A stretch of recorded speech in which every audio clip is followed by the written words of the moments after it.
I ain't been on boxing Twitter like that, to be real with y'all.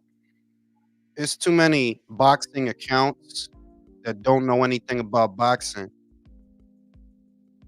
I know everybody's entitled to their opinion, you know what I mean?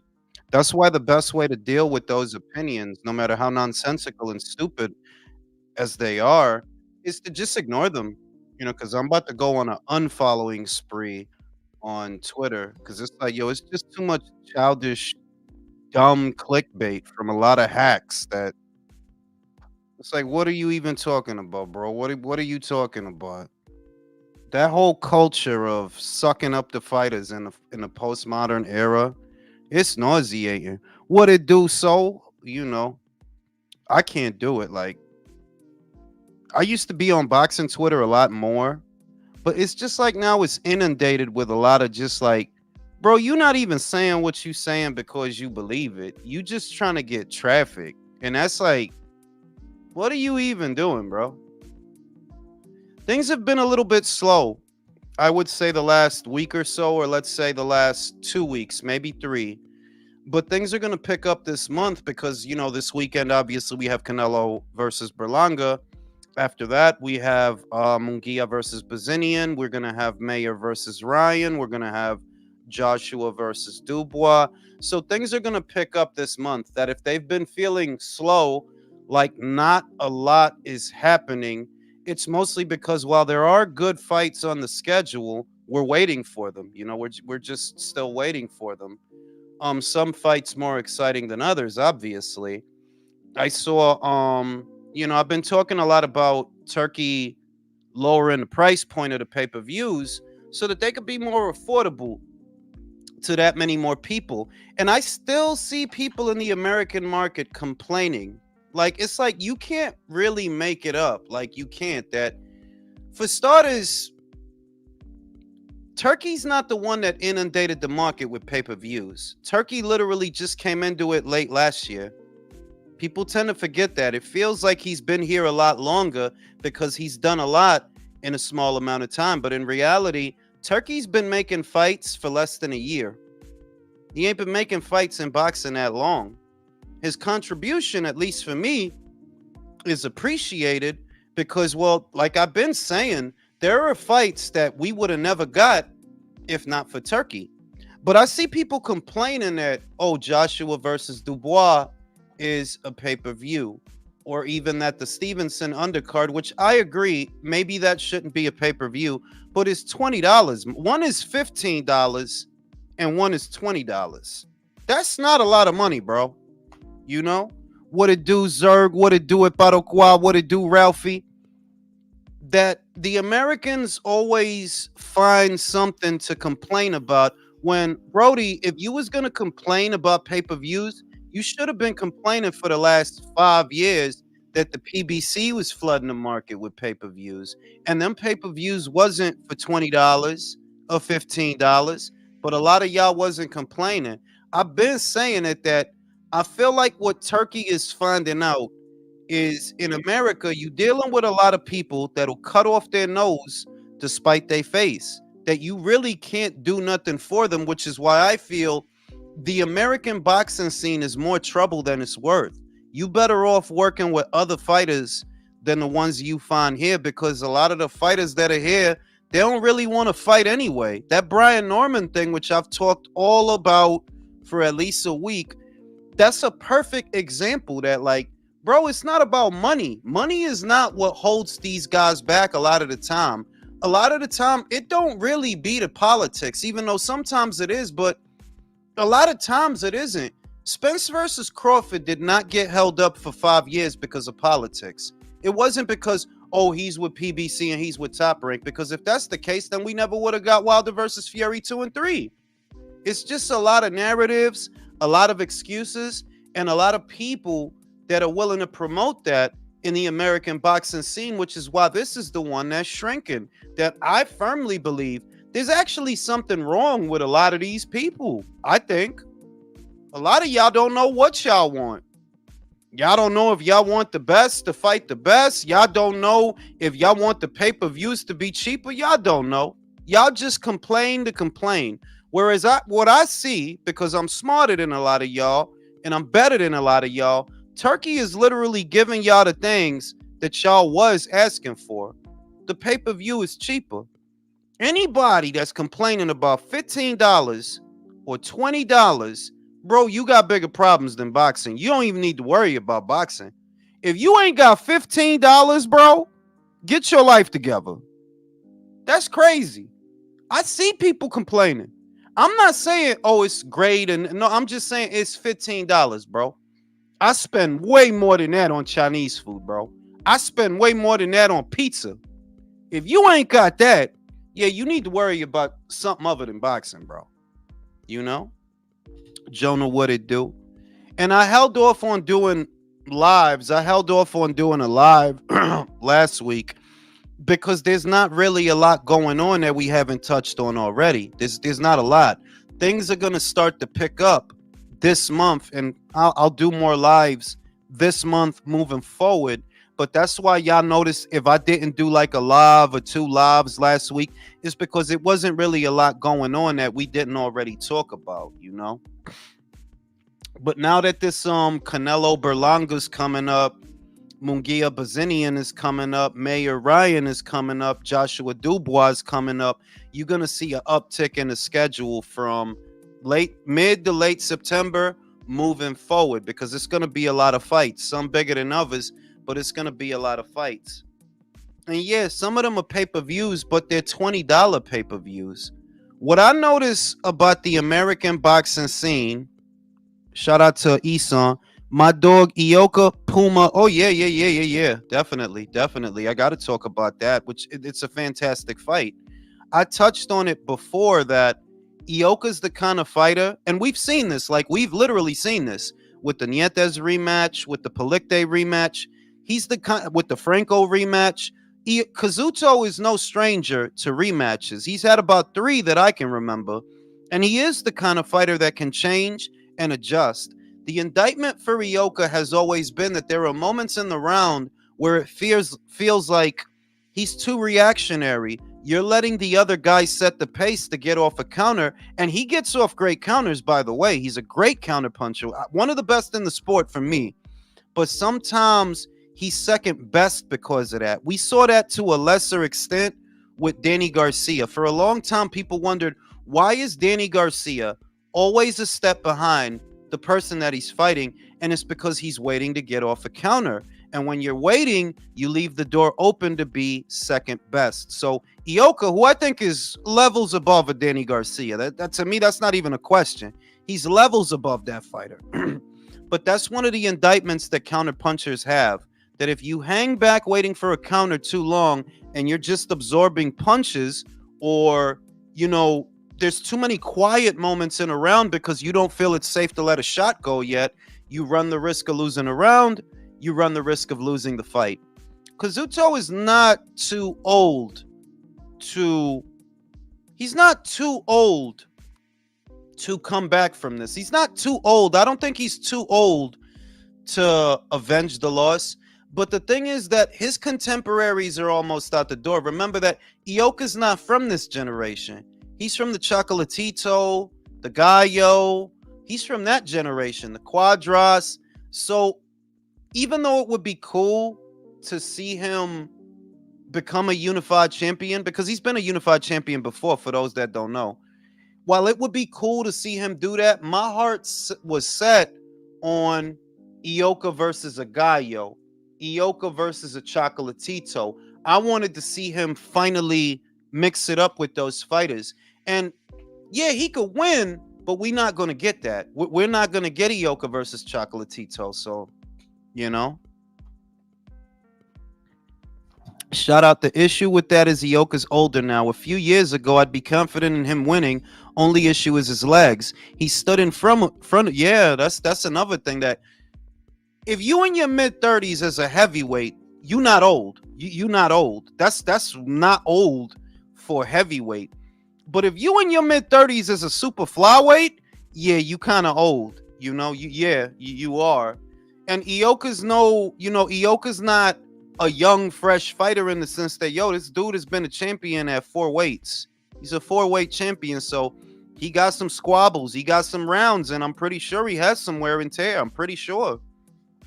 You know, it's not outside the realm of possibility that he could beat Puma, because Puma going to do the same thing in the rematch that he did in the first fight. He's not the kind of fighter that changes. He's not going to change anything about what he did. He's just going to do the same thing, but more of the same thing.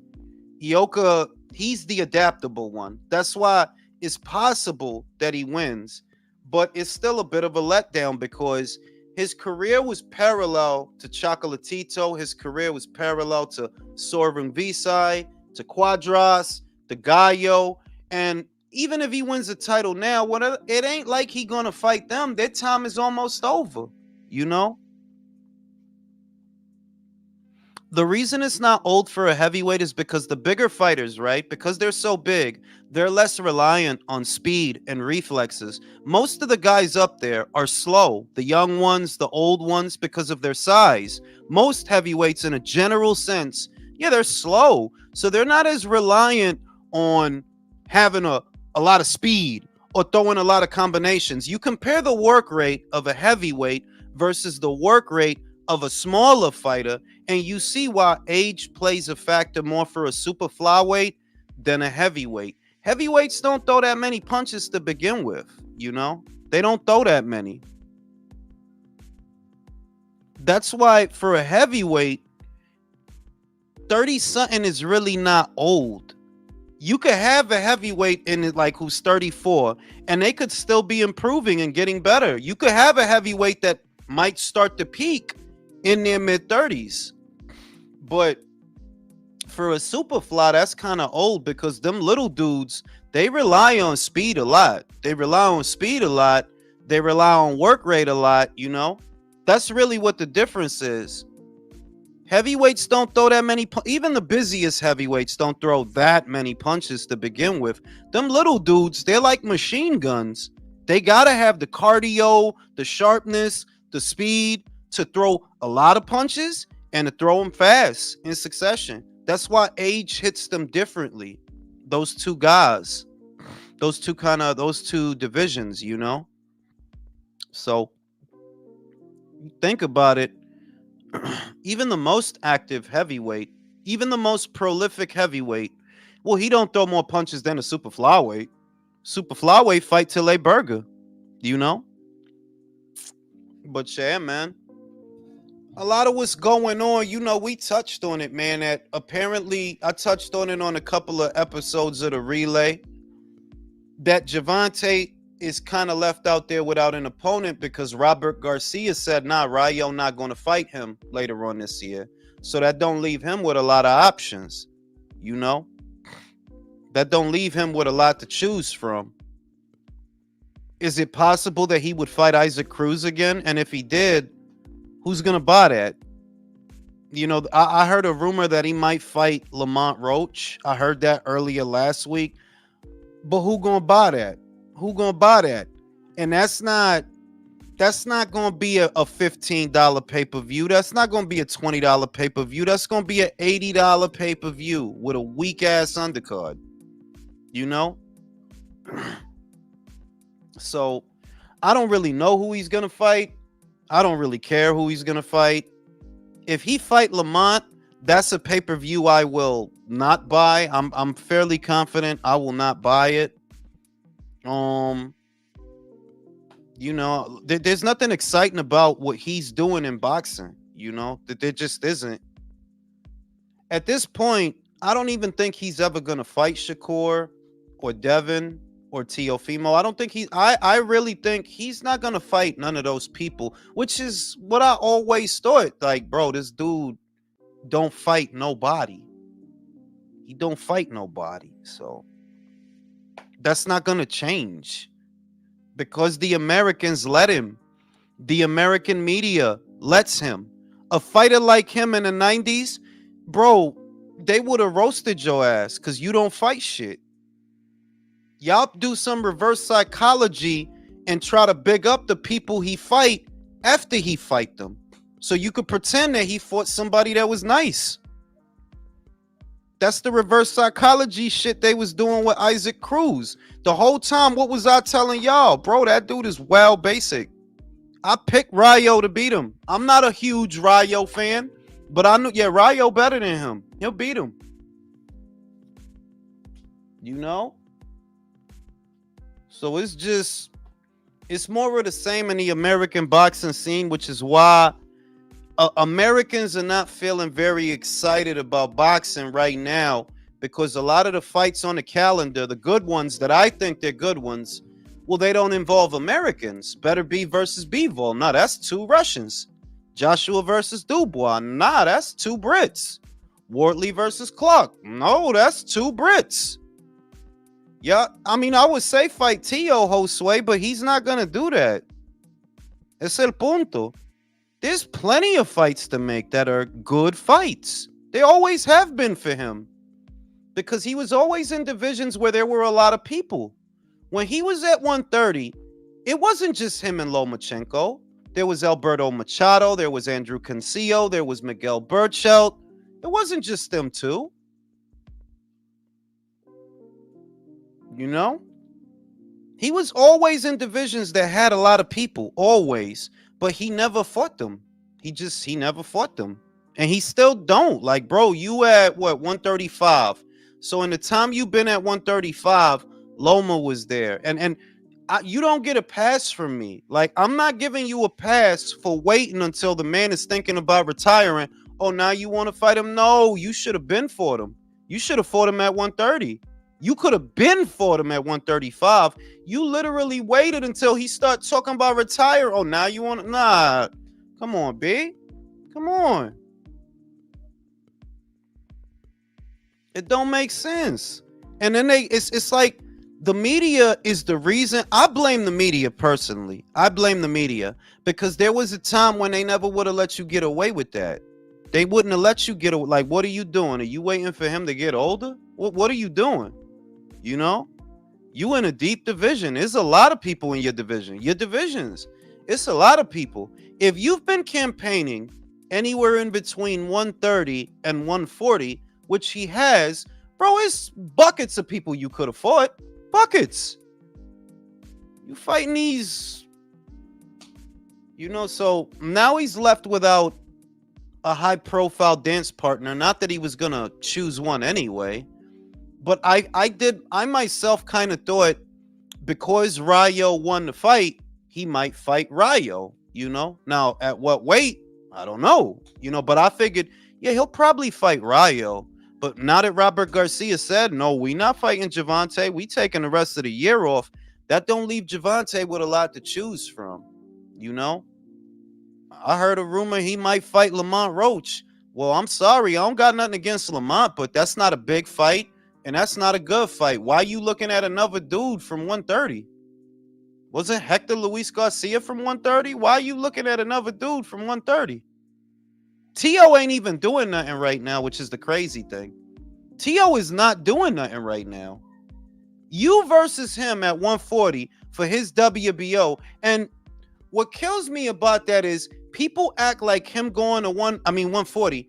People act like him moving up in weight.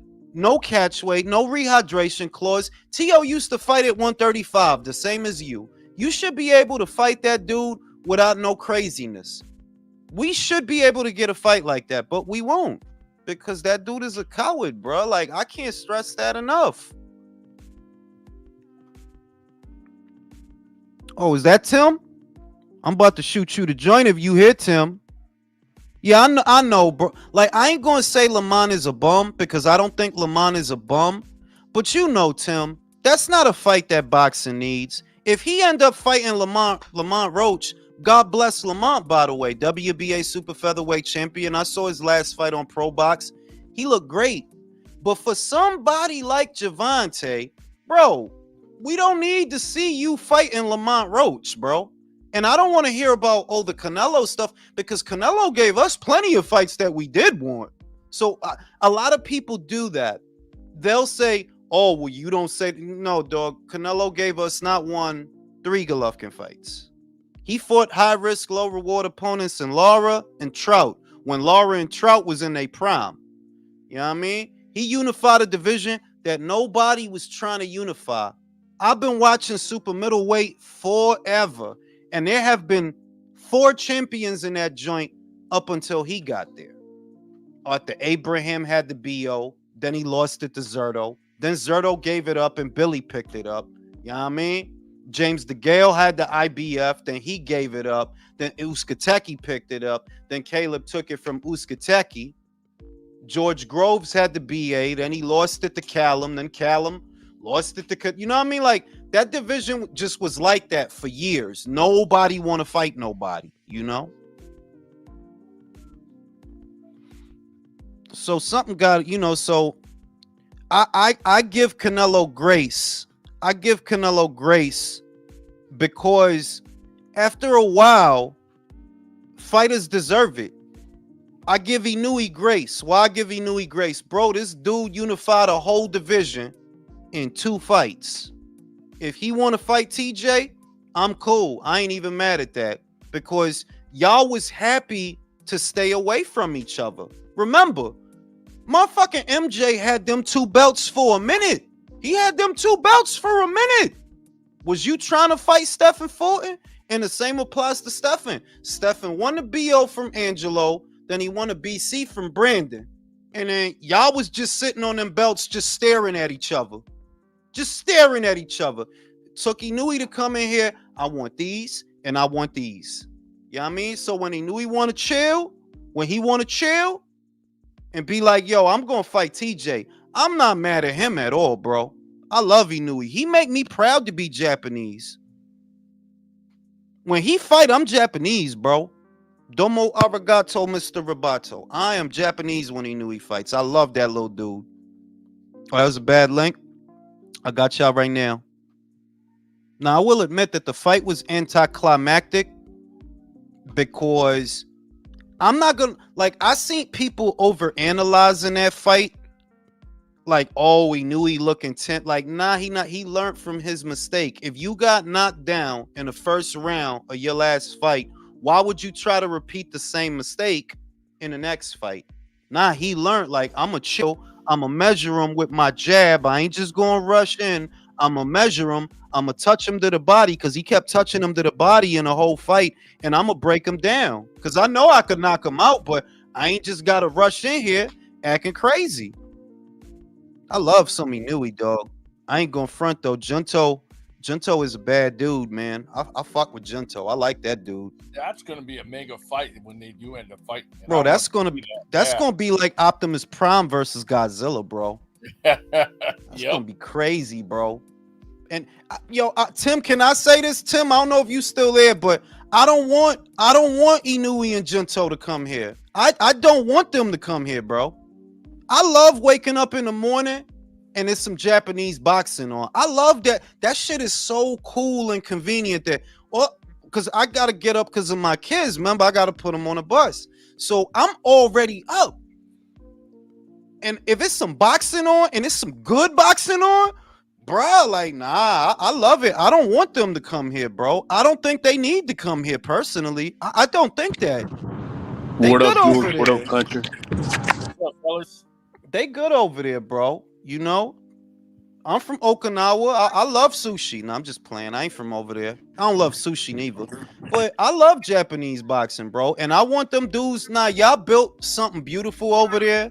Y'all doing it big over there. Y'all need to be over there. America need to fix its own boxing scene before we worrying about what the Japanese fighters is doing. Because they put, that Taka fight was crazy, bro. I'm about to say, Takei and Higa, that was a crazy fight. That was crazy, bro. Like that whole... I don't know if it was a legit knockdown in the 11th round. That was a good fight.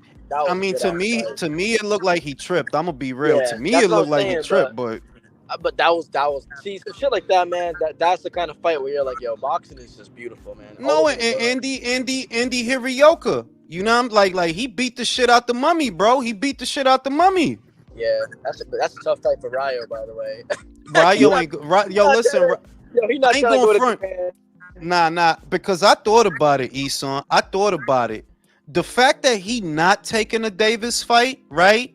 That if it was just about the cash, like, oh, I'm just trying to get at some cash, then he would take the Davis fight. I figure he trying to see what's out there for him. That's what I think. Like, he trying to, like, I ain't just going to do whatever. I'm trying to see what's out here. And yo, Andy got people behind him, bro. It's money behind Andy. So yeah, bro, Ryo would be smart to take that fight. It's not an unwinnable fight. He should not just throw it. Don't just sell your belt, man. You can build a little, good future for yourself by taking some good fights. I mean, yeah, but the other thing is that, see, Ishmael didn't have no money behind him. You know how this is, Isan. Because Ishmael didn't have no money behind him, ain't nobody gonna press the WBA to order the fight. Like, nah, there ain't nobody behind this dude. But Andy do have people behind him, so they'll tell the WBA, yo, we want our title shot, dog. I mean, Julius, if Barroso had money behind him, he would have had that main title before. If Barroso would have had money behind him, Ryo would have never got the opportunity to fight for the belt, because the opportunity that should have went to Ishmael went to Ryo, and it's because WBA wasn't worried about that shit. I mean, they wasn't ordering that shit. Even before that, if there was money behind Barroso, he would have never got screwed out that title versus Broly. That too, like that whole situation. It's like, yo, dog, it's shit built on top of other shit. Because here you have Rolly that shouldn't have a belt. By that effect, Isaac shouldn't have a belt. And I don't play these games. Them dudes is trash. I don't play these games. Them dudes is trash. Rolly is trash. Isaac is trash. Nah, bro. May I just chime in for a second here? Go ahead. Y'all having a jerk fest right now. I like jerking off. It's good for you. It's good for your testosterone. No, it's healthy. It's healthy. It's healthy in bursts. But that's good shit. It's almost like, the PBC were circle jerking that belt for Gervonta, and I have mad respect for Robert Garcia when I heard that he wasn't gonna just feed him to Tank, because fuck Tank. It's like you can almost smell that they were fattening that belt up for him. So okay, because that's exactly we all what know the the chunky little garden gnome never really won a title at that weight. No, he didn't. He got an email, bro. Three-way champion. And that's the other thing that makes me mad about the media, that when I read Boxing Scene, or if I go to Pro Box, or anybody that, like, dog, he's not a 3-division champion. Fuck is wrong with y'all? He didn't win no real belt at 140. When he went up there, Josh Taylor was literally undisputed. What's the matter with y'all? And bro, that's why I don't even like bringing him up, because I'm like, look, boxing need to get this dude out of here, and that's real. Boxing needs to get Gervonta the fuck out of here, bro. Yo, Jules, let me ask you, man. No, but you can't ask me, because Isan was in the middle of a sentence, and I was waiting for Isan with the my Isan. bad. All right, go ahead, Isan. But my bad. I was just saying, I was like, the only good thing is that Tank's already 30. That motherfucker is not gonna be in the sport for that long. Yeah. And realistically, like, yeah, he's a big name, but he can be a big name and be a net negative for the sport. Yeah, but I get tired of hearing that shit too, man. Like, I get tired of hearing Tank is a big name, and then he do a pay-per-view, and the numbers is like, bro, like, what do we do? It's like we're all being gaslit, bro. Like, bro. The only thing about Tank is his gates. That's it. Because the pay-per-views ain't doing. Yeah, he do a gate, but like, bro, you not like, bro, you ain't even like that, bro. The real shit about Gervonta is there's something in this era that exists that did not exist before, that alters people's perception, and that's the internet. When so many people are talking about you on the internet, you're gonna seem like big time. But fucking Corey Holcomb, right? He did a whole video about struggle rappers that, like, yeah, on the internet they talk about Sexy Red, but in real life your tour is bullshit. People ain't buying tickets. Same with he said the same shit about Ice Spice. I saw that. I know what you're talking about. Yep. Yeah, that like, yeah, you seem big time because they always talking about you on the internet. But mama, the internet is free, yo. That's free. It don't cost nobody nothing to talk about some shit on the internet. In real life, your tour, Sexy Red, who's not sexy, by the way, that bitch look like Spence, bro. She don't look like Spence. No, bro, that bitch look like Spence, bro. Nah, don't That's crazy. Jabbing everything. That bitch look like Spence, like going to the body. Nah, man, don't insult Spence. Hey, bro, they got the same shoulders and everything, bro. She Strong ass does. shoulders she got. That broad look ratchet as fuck, dude. Bro, the shit is she looks stronger than Spence, bro. Like she looked like she fight better than Spence. No, mama. Hey, she would have put more work with Crawford, bro. Yo, she would have did a way better job with Crawford, bro. She would have started rapping. She would have at least got motherfucker ears would have started hurting and shit, and she could have caught him with the backhand, bro. Oh, yo, that's fucked up, bro. Nah, that bitch look like Spence, bro. Like on God, that bitch look like Errol. Nah, bro. Look, No, look. Spence, So if I could chime in on the Gervonta stuff, bro, I feel like it's a little bit deeper than that, bro. I feel like it was this normalization of homosexuality, and now we got all these Gervon gay fans, and they just that they're in love with the guy, so you can't even criticize the dude or say like, hey, bro, like, how is it that you have like a paper thin resume at 30 years old when you're surrounded by all this talent? Because by the time Canelo was like your age, he'd already fought Golovkin, and he'd already fought Cotto and Mayweather and all of them. So it's like where the fuck you at, Tank? When are you gonna start? The shit is look. The real shit with Tank is that motherfuckers is trying to put him in a place where he don't gotta do nothing. They want to give him preferential treatment. That's just the reality of Tank. They're like, bro, you damn near 30, bro. Your super fight is Ryan, and like I said, I don't pour sugar on shit. I said he gonna knock out Ryan. Why? Because Ryan is trash, bro. Like Ryan is garbage, bro. That dude is just popular. You know what he is? He the dude in the high school that pull all the hot bitches, but he can't fight. He go to the party, he get fucked up at the party. He go to the bar, he get laid out outside the bar. He go to the club, he get jumped in the club. You that dude. I know it's people like that, bro. They're like, yeah, you know, because he good with the bitches. The bitches fuck with him. No, you get mad pussy, but you know you get your ass laid out. But you can't fight. Like motherfuckers will rob you out here. Like, bro, you can't fight. I had somebody. That's Ryan, bro. Someone was talking about that whenever, like the UFC fighters, they go after MGK because it's like MGK's fucking Megan Fox, but to these UFC fighters, they're like, I could fuck MGK up. Why are you with this loser? So it's the same principle. It's that shit. Go ahead, Jose. No, the thing is too is like a lot of these like Tank fans on Twitter, they'll be like, "Oh, he's the only one fighting undefeated fighters." I'm like, bruh. Espérese un momento. Undefeated prospect.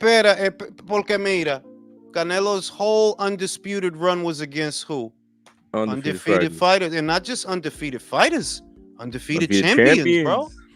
So si es undefeated esto, undefeated lo otro, pues darle la flor a Canelo. Or give him the Crawford.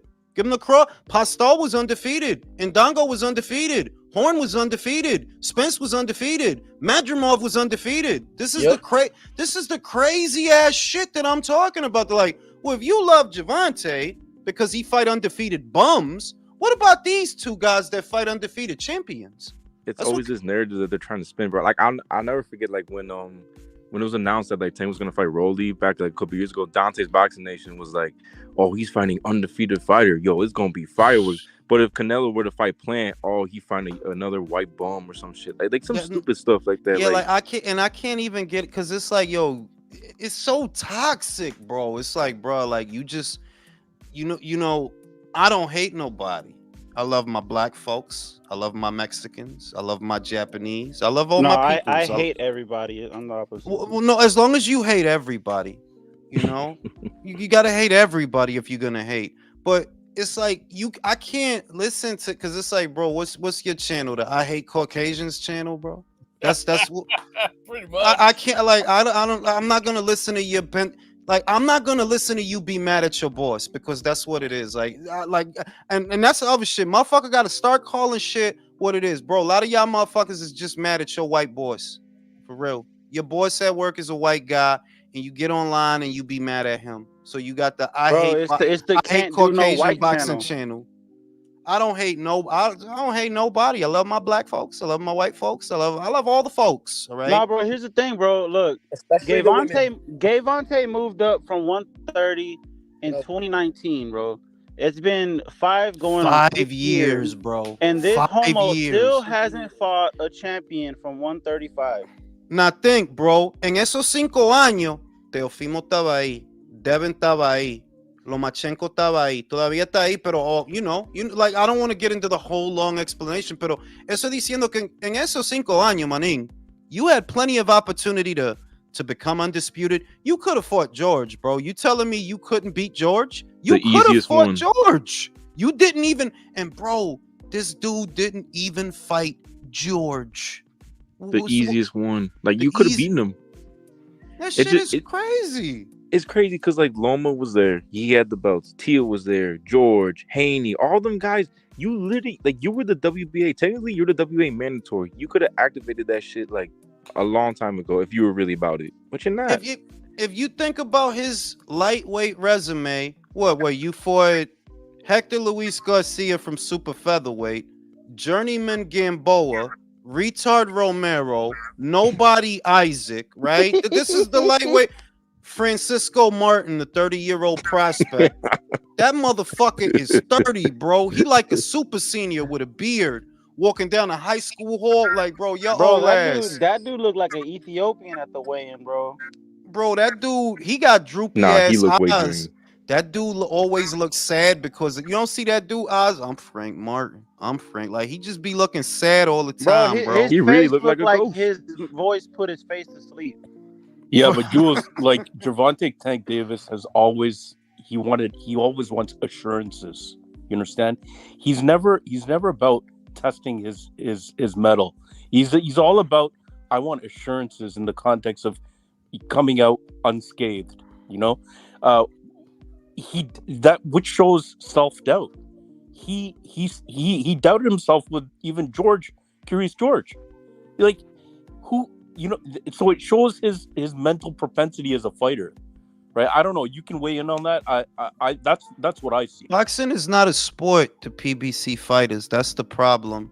Mayweather's vision or version of boxing is superimposed in the PBC formula, which is why you always hear me say, I don't view PBC as boxing. See, with Top Rank, for all of their flaws, yeah, that's boxing though. It is, because you're not safe over there. You're not safe. Oscar Valdez wasn't safe over there. Nah, Navarrete beat the shit out of him. But Navarrete wasn't safe neither. Dennis Berenchik got the fucking decision, right? You know what I'm saying? You sign Oshaki Foster, but you put him in there with a high-risk, low-reward dude and Robson Conceição. And then he got because he got robbed. Like, yeah, he got robbed. Yeah, we ain't gonna talk like he ain't get robbed, bro. Come on. No, he got robbed. But the main shit is that over there, that's boxing. Because, bro, it's not a given that you're gonna stay undefeated. It's not a given that it's not, bro. You got to fight. You got to stay sharp. Whereas when you look at Gervonta, bro, this shit is not boxing. I see y'all heard me say it already. This is Harlem Globetrotters.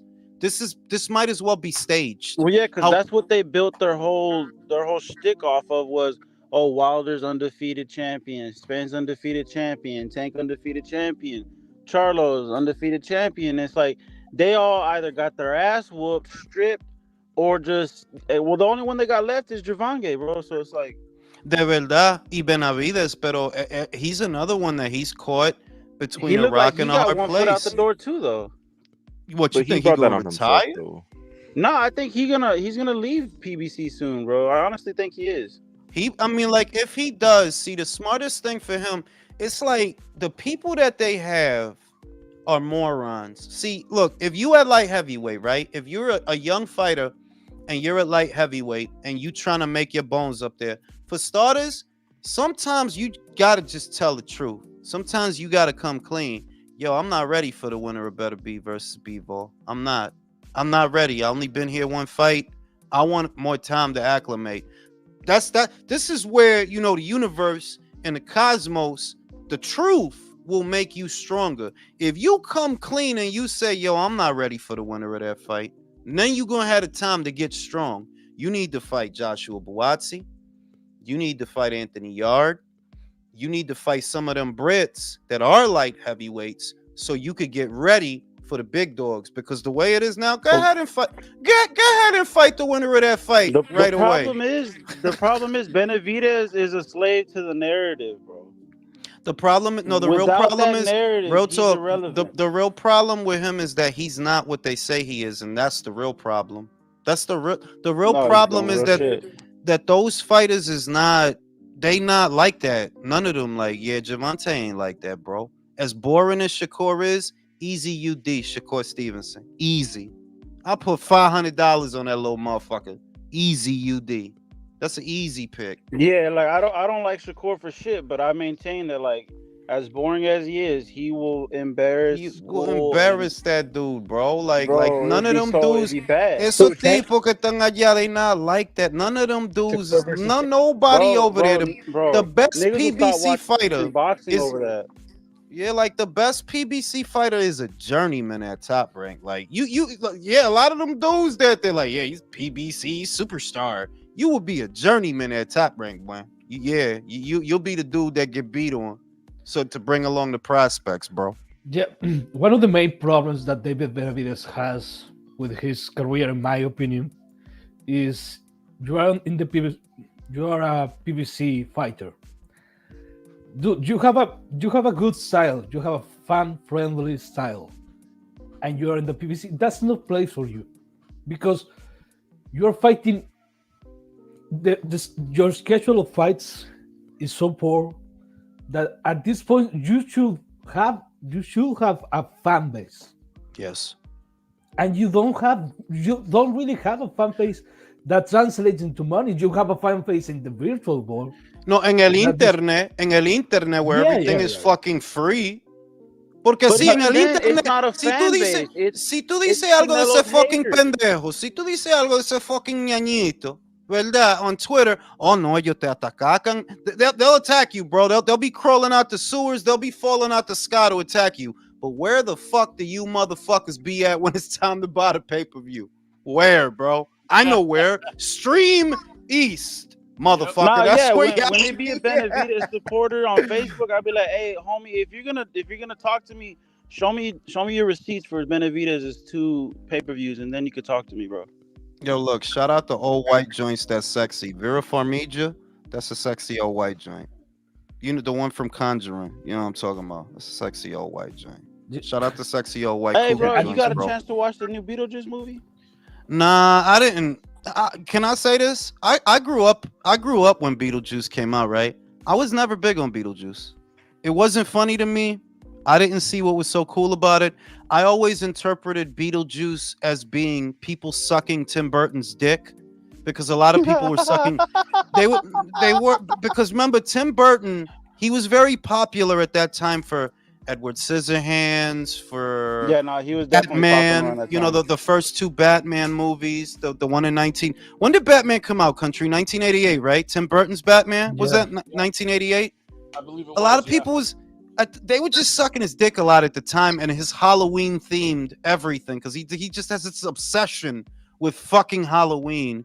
But I didn't think Beetlejuice was funny. I didn't really like that movie, to be real. I'm like, oh, because the ghosts and Julius, you have to understand that at that point, the gothic aesthetic wasn't a thing really, and the end of the 90s, this guy brought all these motherfuckers all these girls to wear black and never Tim go to Burton never go to the sun. No, look, because the scene kids that you saw at the end of the 90s and the 2000s, you know, the scene kids, those gothic, weird fucking emo pussies, right? Those are Tim Burton. All of that is Tim Burton shit. Helena Bonham Carter, fucking Johnny Depp, Edward Scissorhands, fucking Winona Ryder, just all that shit that he likes. He spawned that, and credit to him. But I would say that his best work, the best movie I think he ever made in the entirety of his film career, Batman. is Edward Scissorhands. No, it's Edward Scissorhands. It's not even Batman. It's Edward Scissorhands. That movie moved me. Batman was good for its time because there was not a lot to compare it to. But That's now a that we bold have, statement, Jules. bro, now that we, was good bro, because no, wait a minute, wait wait a minute. Let me tell you, the best thing that came out of Batman, and I grew up in that era. I have a soft spot for Michael Keaton. I think Michelle Pfeiffer as Catwoman is fucking arch, right? But his best movie, for me, is Edward Scissorhands. Because I've seen better Batmans than your Batman. Nolan Brothers Batman blows your shit out the water. Your shit is a cartoon compared to his shit. Yeah, but that comparison, Jules, that's unfair, man. Like How Nolan, is that unfair? Y'all got the same character. Y'all using the same source material. Nolan had years to kind of like work on and then take the storyline and the whole definition of what. Listen. It's simple. Nolan is a better filmmaker than you. He's more versatile than you. Yo, The Prestige, Memento. It ain't just Batman with Nolan, dog. If I can look, listen, because there's no comparison. Obviously, the Nolan films are much better movies. The thing of the prestige that the Tim Burton movie has is that it ushered in the Dark Knight, the darker version of Batman, because up until that point they had only ever had the Adam West Batman, the campy, quirky Batman. And so what Tim Burton did by making it all dark and gloomy looking is he ushered in the Dark Knight. No, I'll give Tim his flowers that it was a great movie for its time, but it's kind of like the Rocky Marciano conversation. Was Rocky great for his era? Yes, for his era. In this era, motherfuckers will put your ass in a garbage can. No, bro. yeah, like it definitely doesn't hold up with time. Too little, bro. Like you was 5'10", 170 something, sometimes 190 pounds. In this era, motherfuckers will beat your ass, bro. Like, but that's the whole thing, Jules. It's a different era, right? Back then, so that's cruiserweight. Could you imagine Marciano in the 70s era with Foreman? Bro, Gio Battaglia would beat the shit out of Rocky Marciano. That's what I'm saying. It's cruiserweights that. So when I think about Batman was great for his era. I'm not calling it bad, but have I seen better Batman incarnations than yours? Yeah, since then. Bro, Ben Affleck would beat the shit out of like all the other Batman. But it was better storytelling too, because while his take on the character, don't forget that even though Batman was kitschy, right? Superman wasn't kitschy. When Richard Donner did Superman, he made a serious movie. Now it got unserious after that. But the first Superman with Christopher Reeves, directed by Richard Donner, he took the material serious. That's why it aged well. Batman, if you go back and watch Tim Burton's Batman, it's like, yo, this shit is a cartoon. This is an episode of the Power Rangers, bro. Yo, Jules, peep this. I'll make your jaw drop like Beetlejuice. Do you know who Tim Burton's going out with now? His girlfriend? Who? Monica Bellucci. Wow. That lucky motherfucker. Nah, that's crazy. I swear, because she's in the movie. Let me say this. No, let me say this, though. Be real. Bitches ain't never had no taste, bro. They just go out with whoever got the most money. Tim got money. You think, a bitch like that is fucking with Tim Burton because of the size of his dick?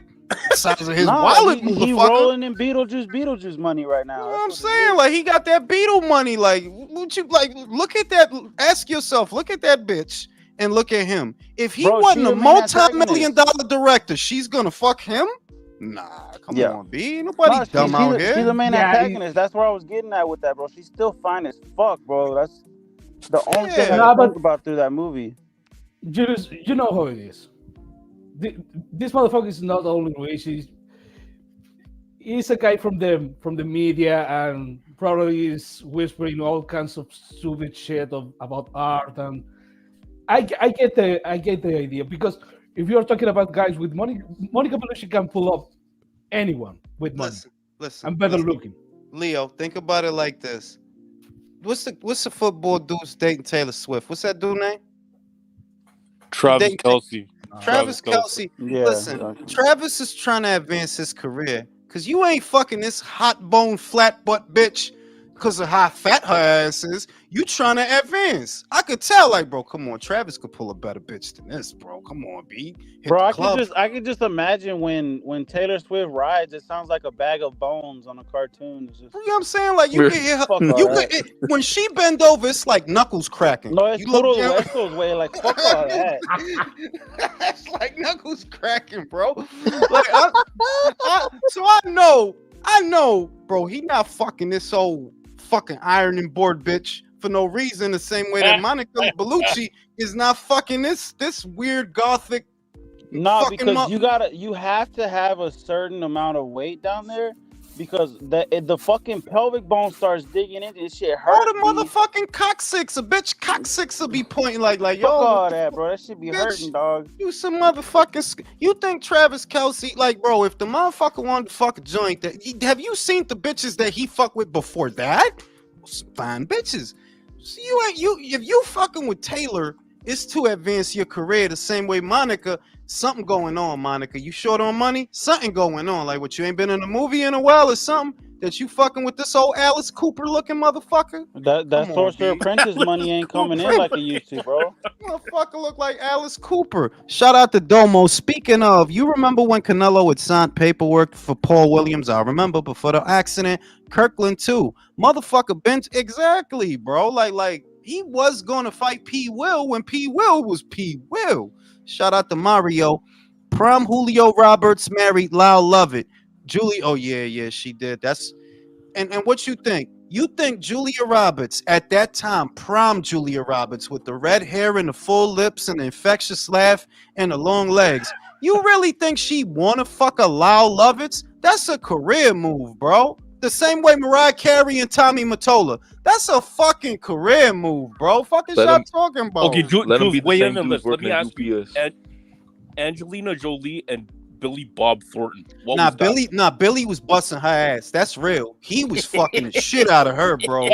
He was You could tell when they got to that award show. You could see, this bitch just had the crazy orgasm. She ready to go to sleep, dog. Yeah, he was breaking that down. Billy was shout out to Billy, you know what I'm saying? Because that's some real, like, if you gonna fuck this bitch hard, yo. You know what I'm saying? Get your ass a lesson, yo. Oh yeah, break her pelvic bone, bro.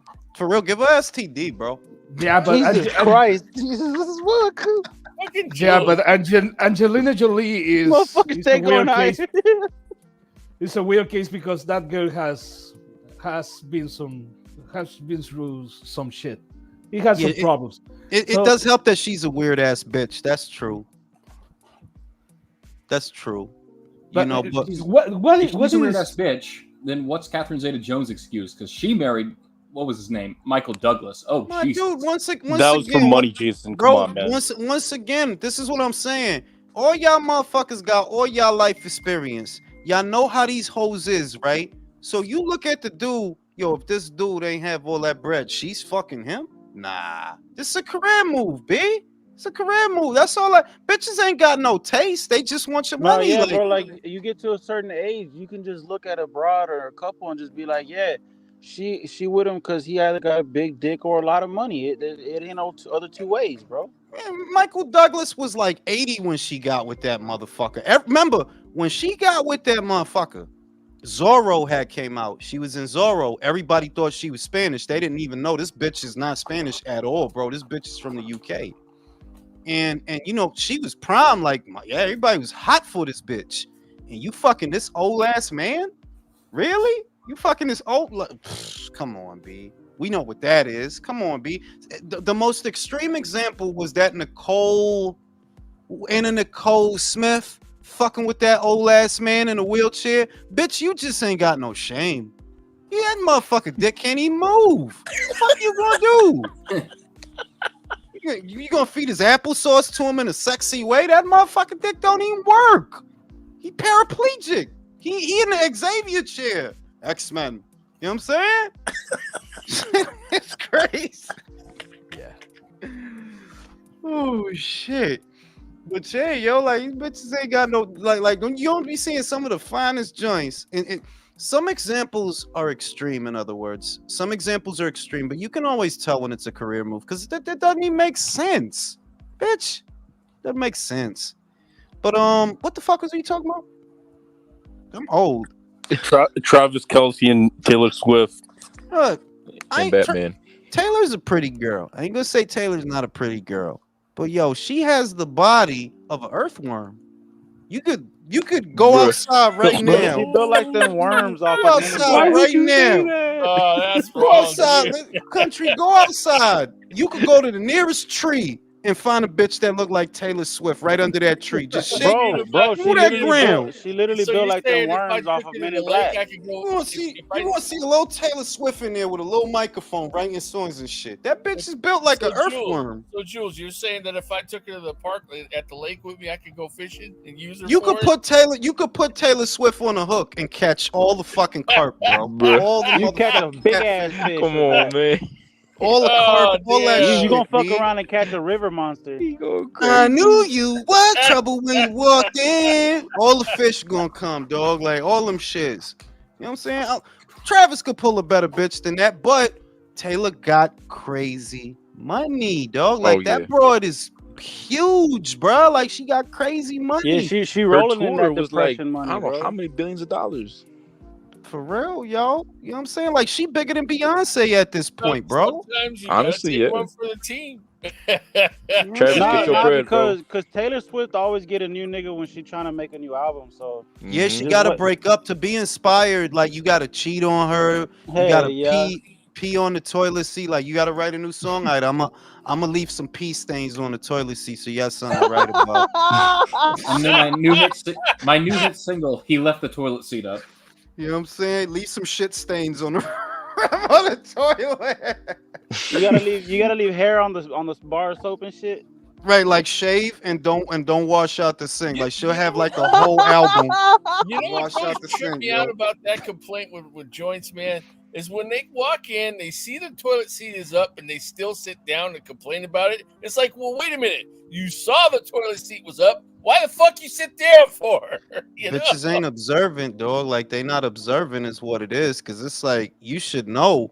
Or the complaint that gets me is the shaving shit. Cause you know I'm a hairy motherfucker. It's like, am I supposed to shave in a certain way that I'm not aware of? Cause the hair is gonna get all over the place, motherfucker. That's what the fuck is gonna happen, dog. Is there a special way to shave that I don't fucking know about? It's gonna make a mess, bro. It is what it is. The fucking No, bathroom this is the for. thing. The argument there that I heard some girls make is they don't want to touch the toilet seat because you pee on and some pee should, maybe it's in the toilet seat.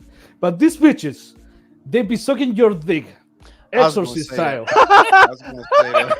I was exorcist gonna say style, that. Like, and then Yeah, exactly. they be complaining about the peeing stain in the fucking toilet seat. yeah, like, bitch, That's pH balance, hypocrisy. bitch, your pH balance is all off, and you fingering yourself, and you worried about a toilet bowl. You better grow up, you bitch. Better grow the fuck No, up. 'cause look, think about it like this. Look, if I gotta lift the bitch to take a piss, why the fuck don't you gotta drop the bitch to take a piss? Why the fuck I gotta Exactly. do both actions? Exactly. Because that's because on some real shit, that's the way the bitches want it. They want us to have to do every motherfucking thing, bro. Like everything, bro. Like that's what they want. You know what I mean? That's why you Leo. that's why you gotta fight that shit. Like pee a little bit in the mirror, pee in the bathtub a little bit. Like Oh, fuck damn. you, bitch. No, Li- no. I gotta say, man, Leo, that was a crazy remark. You know that exorcist style, the power of Christ compels you, my friend. That Oh my was God. You know what I'm hilarious. saying? man. That's why you Come gotta do it. That's why you gotta do a lot of fucked up shit. Like if you make a sandwich, don't close the bread, leave it open, let the shit get hard overnight. You know what I'm saying? You gotta do fucked up shit like that to remind people, yo, I'm in control, B. You know what I'm saying? I control shit, you know what I'm saying? Pee on the floor a little bit, you know what I'm saying? Leave the water running, but not all the way, but like enough that it's making noise. Nah, you gotta pee gotta on do you a lot gotta pee on the little screw on the side of the toilet bowl. Holy shit, Jules, you're turning your home into like National Lampoon's Animal House, man. What the fuck? We're gonna witness some domestic violence. Domestic violence. Oh shit, she came over here talking shit. Oh, homegirl abusive. Abusive, domestic violence. You know what I'm saying? But yeah, you gotta do a little bit of fucked up shit. But back to the point with this Gervonta shit, to just leave that. He's stuck between a rock and a hard place now because even if he wanted to fight somebody that's good, nobody's available. Shakur is A about rock to fight and a hard cock. rocking a hard cock, like in his face. Like Shakur is not available. He's about to fight Joe Cordina. You tried Lomachenko, but Loma told you to kick rocks because he know what you're doing. You You know what I mean? You was probably hoping that Isaac won that shit, but no, Isaac lost. And then you probably was hoping you could get Ryo, but Ryo like, nah, I'm good. I'm going to be partying it up the rest of the year. You know what I mean? So he don't really got a lot to choose from, to be real. No, like, yeah, it's honestly funny as fuck the predicament he's in. Yeah, like because he might not emphasis on the fight. dick. Yo, he might not fight, is what I see. They're like, they could do the Lamont Roach, but bro, that shit is not gonna sell nothing, bro. Who the fuck on this planet want to see you fight Lamont Roach? Nobody want to see that shit. Isn't Tank supposed to fight in like November or something? That's what they were saying. Yeah, that's right around the corner almost. Tank Davis is yeah. in the fight. The world has lost nothing of value. Bro, the shit is they gotta use them dates as best as they can. Like, remember they was talking about, yo, David Benavidez is gonna come back in December, right? But against who, bro? Who are you gonna come back against? Who? David Lemieux. Oh my god! Wouldn't even be surprised, bro. Like, David Lemieux. bro, I wouldn't even be, because yo, this shit is slim. Like, if you gonna make money as a light heavyweight, right? You have to fight somebody. That's the way that division is structured. That, yeah, you don't got enough marquee value to just coast. You don't have that. To be in a fight that makes money, yeah, you gotta fight a Buatsi, a Yard, a Beterbiev. Yeah, like fuck you and your interim status, bro. Like you gotta fight, man. You gotta fight. You gotta fight somebody. And the other thing is, which is why I said this, yo, if you're not ready for them dudes, the big dogs, I would forgive you if you took your bitch ass to the UK and fight some Callum Smith, fight some Joshua Buatsi, fight some Lyndon Arthur, fight some Dan. Yeah, because that's where the money at, you bitch. It ain't over here. There's no light heavyweights over here, bro. It ain't over here. Get your bitch ass on that plane and fight them Brits, because that's what makes me laugh. I think they still beat them though. That Yo, the Benavidez shit is that- gonna be the one to usurp Canelo, because it's like, well, how? With who? Nah, How- Munguia. who's It's he gonna gonna be no. fighting Va a ser Munguia. If anybody's gonna usurp, si tú lo piensas, Canelo no va a pelear con toda esa gente que están en el 78. He's not. He's not gonna fight Mabili and Skull y Pacheco y toda esta gente. You know who will? Munguia. All of those are options for Munguia, and I just did a video and on I've it. said it before, bro. I have casual family who were talking to me about Munguia. They're watching him right here at Morelia. As a little restaurant right here down the street. They be showing his fight. So I'm like, okay, yeah, like Munguia is getting traction, bro. And I told Steve, shout out to Steve Kim, I told him over a year ago, as weird as it sounds, I think Munguia might be the heir apparent, because if he got so many options, he could fight Caleb, he could fight Pacheco, he could fight Mabili, he could fight Skull, all these dudes that, you know, Canelo don't got time for these motherfuckers. Like, fuck I look like fighting y'all. You know what I mean? He don't got time for them. Munguia got time, and Munguia's still young. He got time for y'all. So Hey, he Jules, might be the heir apparent. What's next for Macaulay, man? Chang, that's what they saying. Chang, they trying to put him in the ring with Chang. Yeah, that's a good scrap. It's a good scrap, yo. I'm about to upload this cool picture. Hold up. Of Munguia. Just the fly shit. Hold up. The fuck? Y'all motherfuckers talk or something, motherfucker. Yeah, what? Oh, Why are you on Is there? it- Doing quiet as fuck. They got awkward. low-key, I kind of always were had waiting Munguia for- beating David Benavidez. I thought it was somebody else the way the picture looked at first until you said something. I was like, oh shit. I that's thought it was Joe. an alien for a moment. It was. Yo, Jules, what are you saying on Dubois and AJ, man? AJ. He's gonna knock him up probably in about 7 or 8 rounds. There were some of these cats on boxing Twitter Jesus that were Christ. saying they were having Dubois versus AJ somehow. Look at this picture. Nah, bro, you gotta bring back long hair Canelo too, bro. That's my No, Menudo Munguia, bro. That's Menudo Munguia, bro. Menudo Yeah, he looks like Menudo Munguia, bro. Hey, he looks like he'd be hanging out with Richard Torres, man. I'm telling you. It's Menudo Munguia, bro. Nah, Shout out to that's fucking fucked up Oscar. because I got some tias that look like that. You got the fucking nose and everything. Yeah, Oh, Jose shit. Jose looking ass. Shout out to Oscar Jimenez. Yo, y'all seen that segment on a podcast with Frank Martin?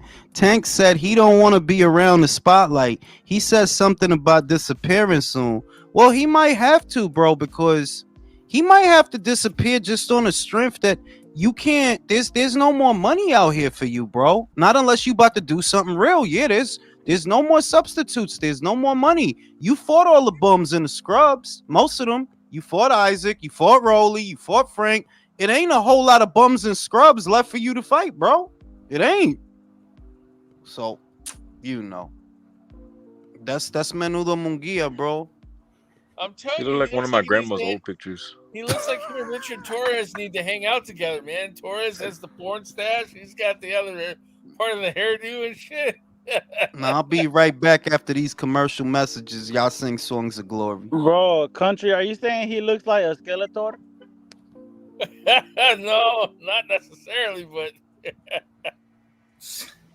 That's Yeah, funny as fuck. that picture's wild, dude. Yo, you boys watch like some of these docus that some of these other boxing cats on YouTube making, like Guerrilla Productions and whatnot? No, I haven't seen some of those. There I was used to watch this guy host. there's a recent one, Leo, and guys, country and Alex and guys, on Beterbiev and Bivol coming up, right? And so he does an analysis. It's pretty. It's pretty what?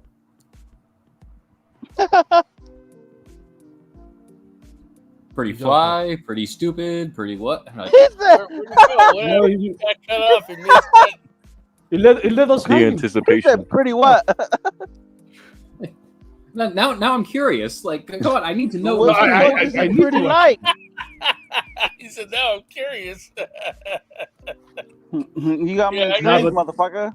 I think Al got him, man. Oh yeah, by the Oh, way, who do you guys got in that fight? Beterbiev and Bivol. Bro, I'm taking Beterbiev, bro. Fuck Bivol. ring. I'm going Better for Archer myself. I have people. I don't know, man. I think Bivol got it, but my money's telling me Beterbiev, bro. to be No, honest. bro. Fuck Julius. I'm going Beterbiev, bro. Fuck that. He's gonna cut the ring off and he's gonna beat the shit out of Bivol. And I hope that old motherfucker hear me. Beterbiev is gonna put Bivol up on the ropes. He's gonna ham him up and he's gonna sleep him, bro. I'm telling y'all. That would be really fucking amazing if you did sleep him. I don't think he'll sleep him. I think it'll be a TKO stoppage. Yeah, I don't think he'll sleep him either. But that I motherfucker, hope he hits I just hard, hope bro. he punches Like, him in the brown, bro. It hits hard, but at middle range, I don't know. If he's gonna be able to deal with those straight punches. Bro, I honestly think Archer can back him up onto the ropes, bro. Yeah, I mean, like, everyone keeps saying that Beterbiev has never fought anyone who can move around like Bivol, but has Bivol fought anyone who can cut a ring off like Beterbiev? Like, it goes both ways, guys. No, yeah, like it's honestly that there's a lot of things that make it a 50-50 fight, including the fact that Artur is getting older.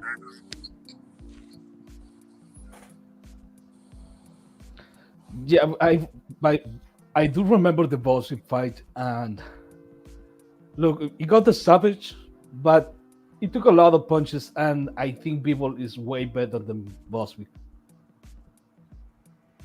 He's a more complete fighter, in my opinion. Yeah, we're gonna see, and I can't wait because that's another fight that should have happened a while ago. But you know what? It's happening now. It's for undisputed. What more could we ask for? Yeah. No, but the thing I wanted to talk about, look, we be talking shit about guys like Tank and David Benavidez. I can shit on those guys, but at the end of the day, is their career. You can get your money. I don't think you are as relevant as people making it to be. But some of these fans, I cannot stand this guy. For example, on Twitter, from now on, if I see you saying some stupid shit, I'm just gonna mute you because I understand now. I understand the hustle. you're or you being serious about this shit, or you are just saying dumb shit for engagement. I'm not gonna be part of that shit. No, At the Leo, moment that it's say always that, it's always at the dumb shit moment for I engagement. no, at the moment I say something, I see something like, no, the fight to make is Tank Davis versus now. Okay, I'm gonna mute you. I don't need to hear nothing I about agree you. with that. Yeah. No, What because you were about what to I say? realized too is that a lot of these so-called Benavidez supporters, well, for one, they don't actually know what the fuck they're talking about, and then two, it's like they really speak as though Canelo is the only possible fight this fucking asshole can have, and it's like, nah, bro. There's so many great fights to have at light heavyweight that he needs to be trying to make to build his fan base, which is practically non-existent because all Benavidez supporters are just Canelo haters, bro. And they forget or they don't know that he ducked Morel. Yeah, what you were talking about is David Benavidez' world career, because all those fights that we're talking, most of those fights were there before.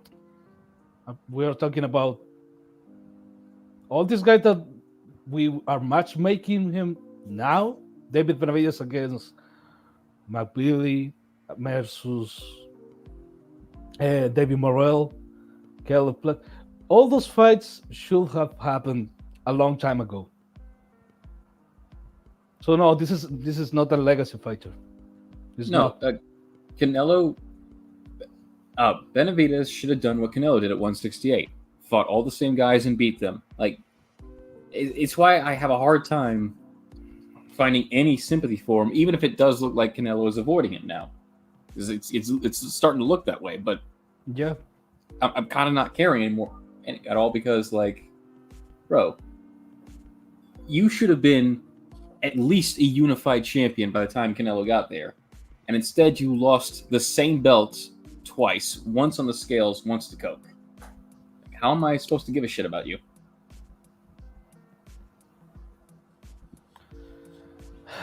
Yeah. And the other thing that what I said before, you have a fan-friendly style. You should have real fans by now.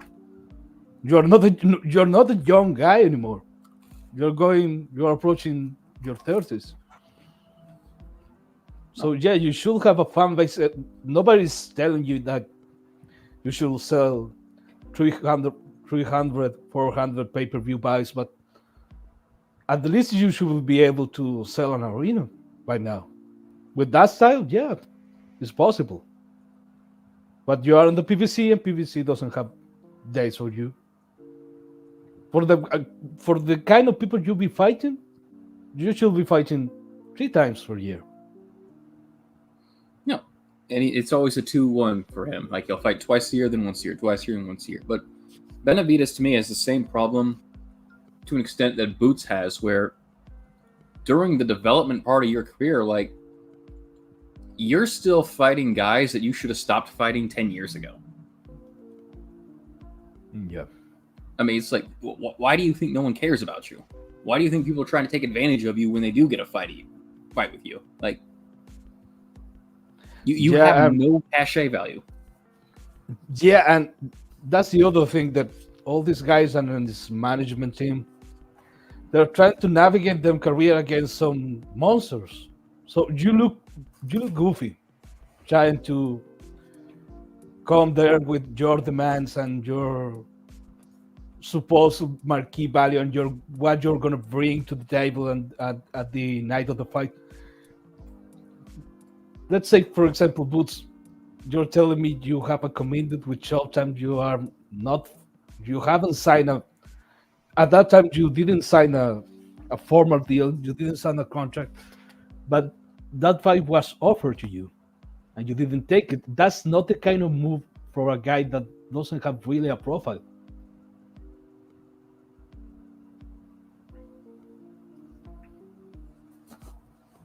God, So now people are doing the same shit to you. That's the other thing.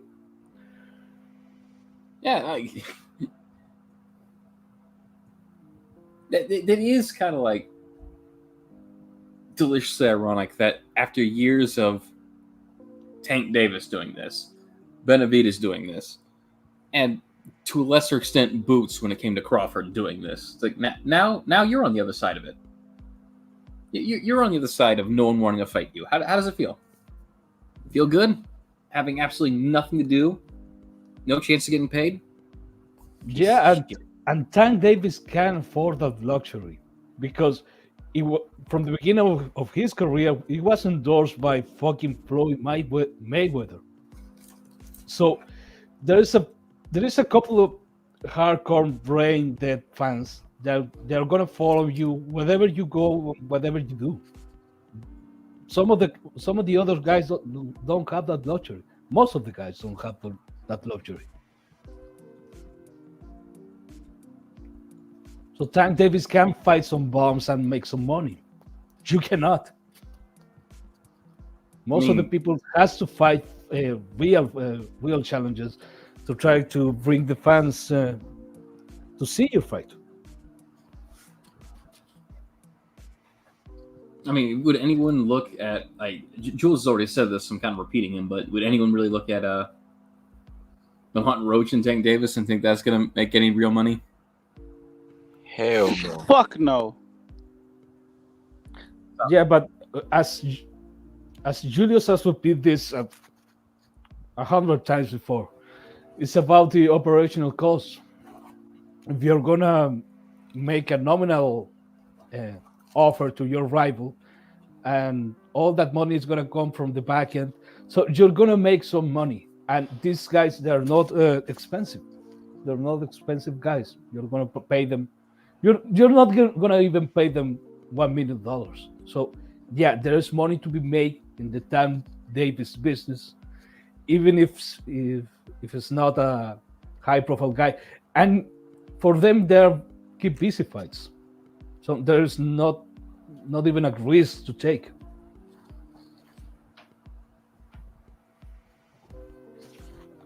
Hey, yo, where the fuck did Ring IQ go? I don't know, man. We're holding He down over the there fort getting here. bitched Like, out by his wife. How much you want to bet? You heard what he said earlier. He probably had one smoke and then was looking at the other pack and goes, "Fuck it, I'll open the other pack." in for a penny, in for a pound, motherfucker.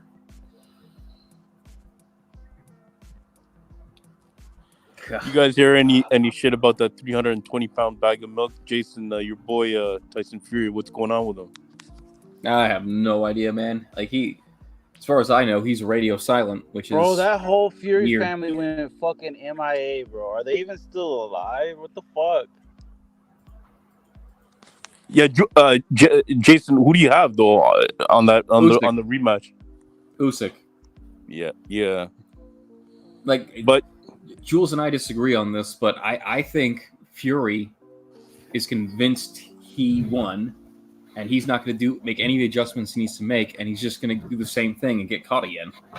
Nah, I think Fury knows he lost, and that's why he's quiet.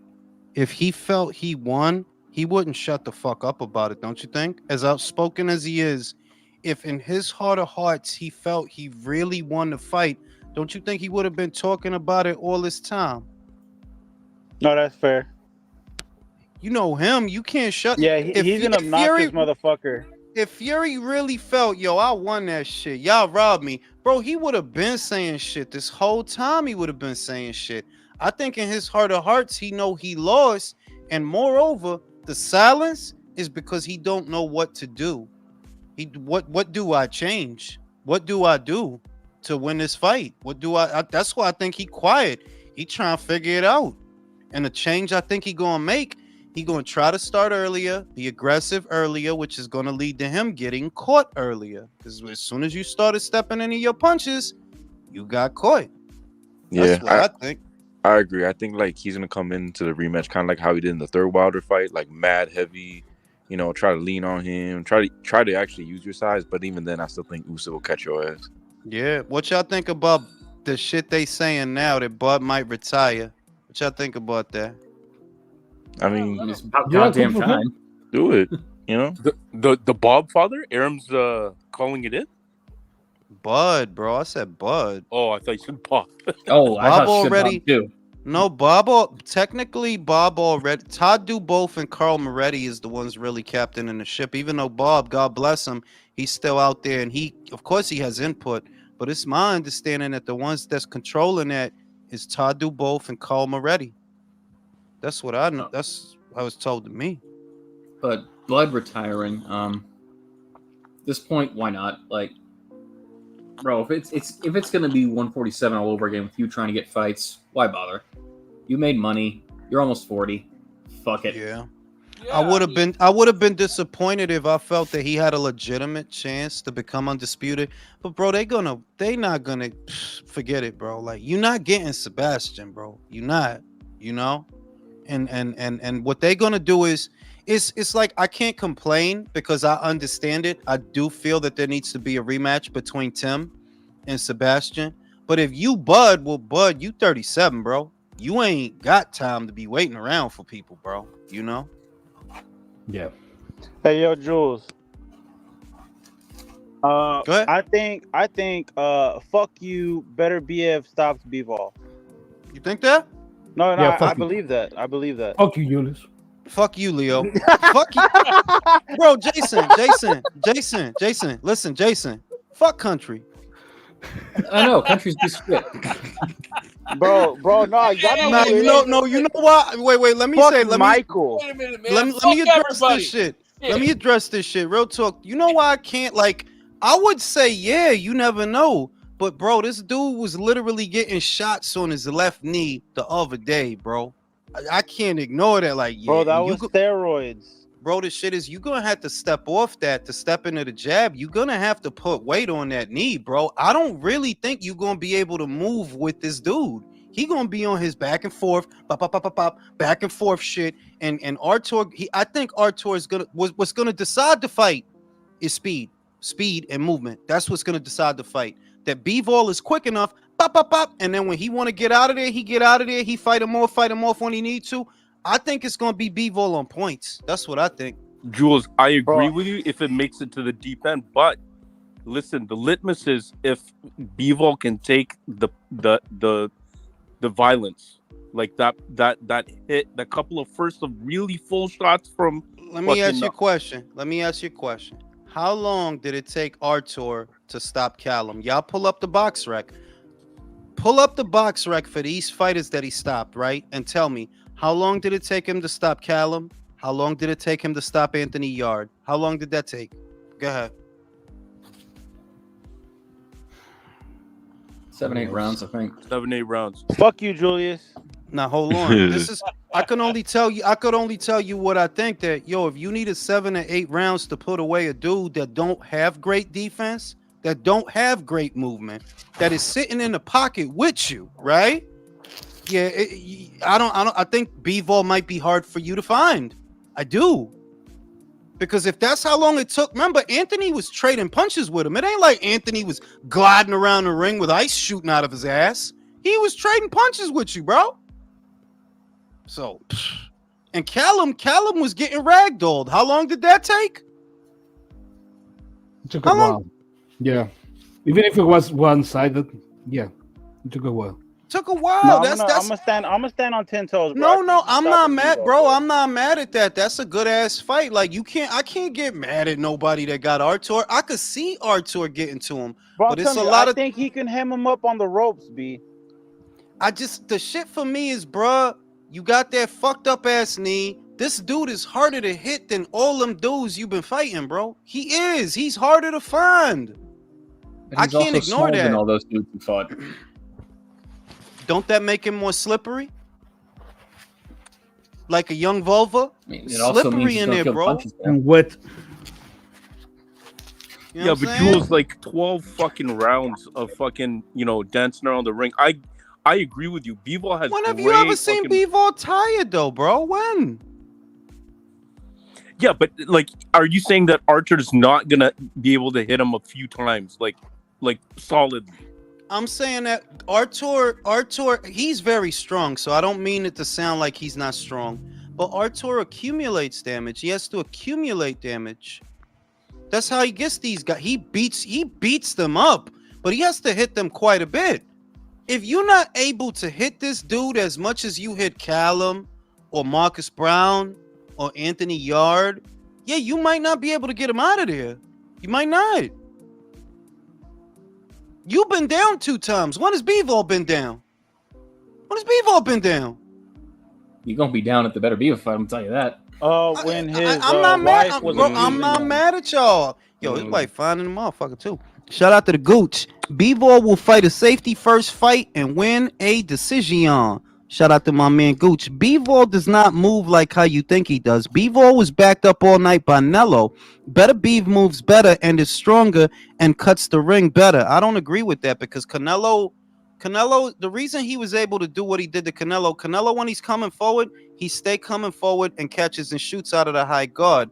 Beterbiev is not like that. He does a pendulum step too, but I'd wager you're gonna be slower. You're gonna be slower than Artur. I mean, than Bivol. You are, and he's gonna beat you to the punch. Like he knows you. You know, yeah, you beat him up in the amateurs. That's great, bro. That was a long time ago, bro. You 38 years old with a meniscus injury, bro. They putting shots in your leg. I don't trust that shit. Shout out to the Gooch. Beterbiev is gonna walk into the ring with duct tape, popsicle sticks, knee braces, cortisone shots, holding his knee together, and Bengay. Bro, No, like bro, you said it yourself. They were injecting stuff into his knee. It was probably the growth hormones, the steroids. nah, you know what it was. It was probably that. Don't they put? I think they got a therapy treatment for that they put stem cells in your knee to promote healing. That's what I think they do. But if he still has pain, which he said in the video he did, he still has pain. The knee is still tender. When you put weight on it, it's gonna hinder your movement. It's gonna hinder your movement. That's why I'm going with Bivol. If I'm wrong, I'm wrong. You know, it's a 50-50 fight. But if I got to pick, I'm going Bivol. You know, if it was a couple of years ago, yeah, he would have hemmed him up. If it was a couple of years ago, he would have beat the shit out of Bivol. Today, I think Bivol gonna be too fresh and too fast. And the other thing is, bro, like I said, Jeff Page knocked Beterbiev down when he was a younger man. Callum Johnson knocked Beterbiev down when he was a younger man. Them dudes found a way to catch you with some shit. Bivol could find a way to catch you with some shit. You know what I'm saying? But we'll see, bro. That's the beauty of that fight, that we don't know. Thank God that we have a fight like that to talk about and look forward to, because a lot of other shit is predictable, bro. We know what's about to happen this weekend, bro. That motherfucker gonna turn Edgar into a beef patty, bro. Puerto Rican beef patty. God, I can't believe that fight is Nah, happening. but I mean, I still maintain, fuck you, Julius. Fuck country. And fuck Michael. Yo, Well, Jules, that's what I was saying. I wanted to Fuck ask Michael, you, man. Like, you put your alarm clock on for that Inoue TJ Doheny shit. How did you feel? Like, I don't know, man. I was kind of, I don't know. I was emotionally rattled because the fight was just getting going, and then this fucker, I don't know, what did he do to his back? Is there any? You know, he hurt his sciatic nerve when he punched him in his back. He hurt his sciatic nerve. That's what it was. But look, even if you look at that fight as being anticlimactic, which I do, TJ wanted to go home early, bro. It's not a fucking mystery. That dude knew. That dude knew it's about to get fucking ugly in here, bro. Yeah, he knew that down, shit. He laid down a bit. Yeah, like he knew, like if I keep going, Inoue is gonna beat my ass. That dude wanted to go home, bro. So he I jacked back. the sciatic nerve? Yeah, That's what he said. That's what he said. There's a video of TJ in the locker room after the fight where he said that when he got punched in his back, his leg went out. Sciatic nerve, bro. You know how you guys know how demented. You know how demented I am. The moment I heard you said punch him in the back, I was waiting for you to say punch him in the brown. That's how fucked up you sick fuck. You knew he punched him right in his brown, bro. Long, Shout out to JX. Nello Jacobs also had knee injury and moved beautifully. Yeah, but you can't use exceptions. That dude is a 38-year-old man, bro.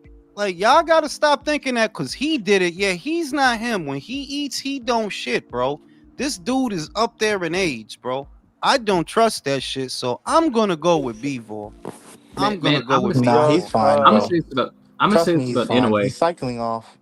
I mean, God there's damn it. literally a video of him getting a therapy shot in his fucking Nah. knee, bro. But here's my thing: is like you're gonna go into the undisputed match coming off a knee injury. Does he Like, have a choice, bro? he can, No. yeah, he can literally fight Michael, anybody shut on the top fuck right up. now. We're finally Could he not? Who's Could he not? left, getting this bro? fight. Like, get him a fucking anybody, just as the Nah, like I'm talking Michael. like a tune-up. Mike, Like you a was Mike. tune-up. See, this why I can't fuck with Michael. He was This the is why one. we don't like We're you, never Michael. gonna get this fight. Yeah, We're never but- gonna but- get this But fight. he's coming off a knee, yeah, but now it's different, right? Now he's coming Michael, off the a dude's knee like injury. 44. It's like 7 people trying to talk at the same time. Bro, he's like 44 years of age. What do you mean wait? There's no more time Then left. shut the fuck up, Michael. Everybody does the joke. Yeah, shut the fuck up, Michael. Everybody does a joke. I want. Michael Bro. was mad. I could tell. I could hear it in his voice. Yeah, Bro, everybody does his Hey. No, Bro's Michael's not 44 saying What years I'm old. saying is this. Look, What I'm everyone's saying is talking this. at the same time. What I'm saying is this. People tend to overcomplicate things when it's what I said. By the time these dudes fight, Artur is gonna be worse for wear because he was already an injury-prone fighter years ago, bro. This dude gets injured every other fight. Every fight. He get injured. So I figured, yeah, by the time y'all do this, if y'all ever do this, by the time y'all do this, this dude is gonna be worse for wear, and Bivol may be too quick. That's gonna speed is what's gonna separate them. Do you legitimately want him to wait till he's 55 years of age to make this fight? The dude is 44, kept together with duct tape. The fight happens now. I mean, I know he's Russian, but shit, motherfucker's done. He's like 57 years old. You're talking about, well, maybe if he goes in to fight somebody else and and massages his kneecap. Yeah, but the or other shit something, is that what the other fuck? shit is it's a waste of our time. Like some things have to happen the way they happen because we keep idealizing a scenario as if they both got to be 100. That's not boxing. In boxing, one of y'all is ready and one of y'all is not as ready. That's the way it is, bro. I ain't gonna spare no shit for him because if I spare shit for him, then I gotta spare shit for Canelo, who claims his hand was hurt, right?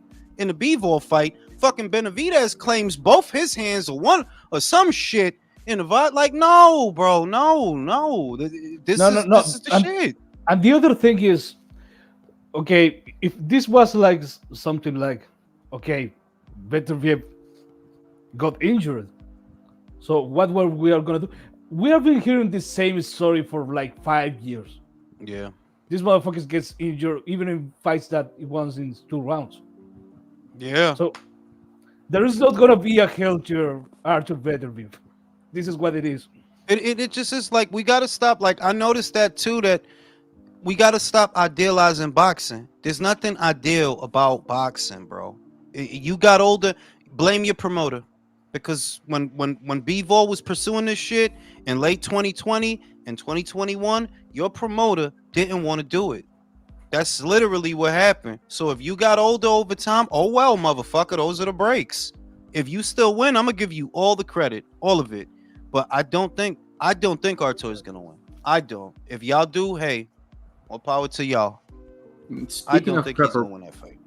Speaking of preparation, like I don't know if it's just the way it happened or if it was purposeful design, but considering that they're talking about the Inoue-Nakatani fight, Inoue's been fighting a lot of fucking southpaws lately.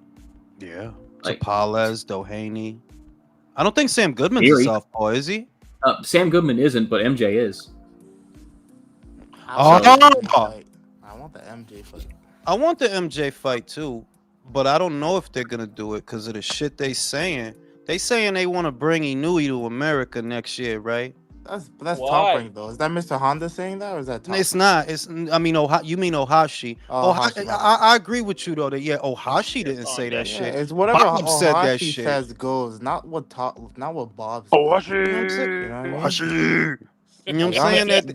That why the fuck would you bring Inoue to America to fight an Uzbek? What is the point of that? He ain't gonna make no money over here like he's making in Japan. He ain't Yeah, gonna like why the fuck would you waste that fight over here? You do that over, and I don't know if you guys agree with this. Because I see different people got different opinions. Bro, can y'all leave Inoue the fuck alone and leave him in Japan? I like waking up and watching boxing. I like that shit. As opposed to the shit Top Rank had me doing at 2 a.m. They're just now making the ring walks. Suck my dick, B. Leave Inoue over there. There's no reason to come to America.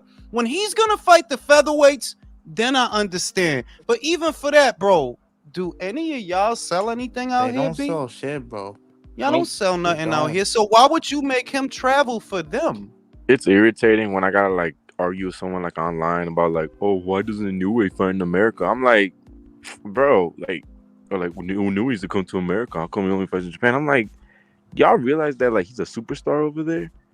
But, Like, Bro, just ask I him don't to even name 3 names from that division and then tell him to shut the fuck up.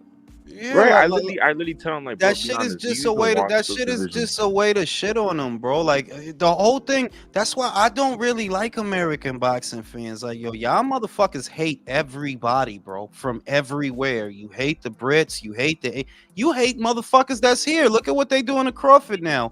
The excuses is crazy, bro. It's just like, yo, y'all really trying to act like that shit didn't happen. 1 and 2, y'all trying to act like y'all ain't picked that motherfucker. Oh, now he damaged goods. Y'all ain't say that when he beat Danny, and y'all ain't say that when he beat Ugas. He the eye collector. Y'all just suck a lot of dick, and I hate y'all. Fucking bitch. Yeah, Who I somebody hate. try to was say, watching. "Oh, I got God Spence damn. by eyeball," like all goofy shit. Yo, I can't stand a motherfucking Spence fan, bro. I really like you old sissified They asshole still bitch. exist, bro. Why? Yo, for real. He's You know how I know they retired. exist, Michael? Because there are literally still people calling into the boxing voice making excuses. I know. Trust me. I know. He's done though. Trust me. And He's this the career's shit is done. that you can't make up how big a hype job he is. My dude, you lost one fight. That's it. You lost one fight. A lot of dudes lost a fight before. You that big a hype job that at the one fight, you finito. You finished. Because To you be was never honest, that yeah. dude, bro. Is You that was dude never ever that coming back? dude. Is he ever coming back? Is he done? Did you see the picture, villain? He He got a looks gut and all that. Yeah, he's fat as fuck. But I mean, is he really gonna come back to boxing? I don't see it happening. I I don't think really Hey, he's think hey, he I think he's is. cooked. Yeah, we'll be getting that Fundora fight in October, bro. He obviously looks ready. There is no fucking way he No, gets in the no, ring Obviously, and fights well, in October. Fundora What's said he he gonna was in fight no. at negotiations with him, heavyweight? bro. What's he gonna fight at He, cruiserweight? What are they gonna fight no, at? he's busy Bridger weight. giving he's giving classes right now, man. He's busy Like, eating, this is maybe. how whack this shit is. You can literally you get him the fights, and Crawford can literally make boxing history and become a 3-time undisputed. They're Yeah, not But gonna but let the it happen. But there's I'm people telling that you don't that want him but to these do guys that. are pussy, bro. till this cycle of fighters is gone, and there's a lot of them. This whole cycle has to go, and then when this cycle goes, yeah, everything will be back to normal when this cycle goes. But these coward ass motherfuckers, like, bro, I said it in the other live. Whenever you talk about American boxing, all you really talking about is fights that's not gonna happen. Anywhere else, fights is happening. Like, bro, you know, if the Japanese is saying we want Inoue versus Nakatani, we are getting Inoue versus Nakatani. It's not even a problem. You see Joshua and Dubois doing a thing. You see Wardley and Clark about to do their thing. Only in America is the conversation always about a fight that ain't gonna happen. Always, whether it's Norman and Boots or Crawford and the junior middleweights, it's always the same shit over here, bro. And So if even when Yo, those, Jules, I gotta hit the gym, fam, but I just wanted to leave off with "fuck you, Michael." Suck it easy, bro. Fuck you, but Michael. and even when it's like the Japanese do something like that, make it seem like, oh, they're going to try to put something in the way of this fight, like in a way saying, Yeah, hey, I seen Nakatani, you got to beat Isan. my little brother. I That's seen something that makes Isan. sense. For them. Is Isan still here? Because I seen him complaining, and I'm like, bro, what are you complaining about? Junto got to do that anyway. He got to Bro, do that anyway. bro, we seen fucking Tapalas and Inoue in the ring shake hands like men, and they're just agreed. Hey, we fighting? Yes, yes, okay. Shake hands on it. No fuss, no muss, no drama. No, I need to get paid this. We need, weight cuts. None No, of that with shit. no, bro, with all of them, bro, with the Yeah. Palas, with Fulton, with oh, Neary. No fuss, no muss, because we I know what never the have to worry job about is. anything with those guys. Nothing. Whenever I see there's gonna be a fight planned, like 3 fights down the line, like Inoue already said, like he's gonna fight him if he's gonna fight Junto if he beats his brother. I'm like, okay, then we're gonna get that fight. Like I don't have Yeah, to like worry about it. I I know seen we're gonna get that Isan fight. bitching about it yesterday, and I'm like, but wait a minute, bro. If you think that Junto should fight, because I asked him, I'm like, if you think that Junto should fight Takuma, then why would it bother you that he knew he made that suggestion? Bro, he was already supposed to do that anyway, bro. Like perfect buildup. If he beat the shit out Takuma, oh, we got the whole Kumite in this motherfucker, bro. Yo, Beat the Jules, young. do you still have a Naoya over Junto? Like if that when the dance happens? No, I don't know. I gotta see them fight, bro. I don't know what he knew he's gonna look like 2-3 fights from now. I don't know what Junto gonna look like 2-3 fights from now. You I got just trying to get I me to got Inoue. incriminate myself.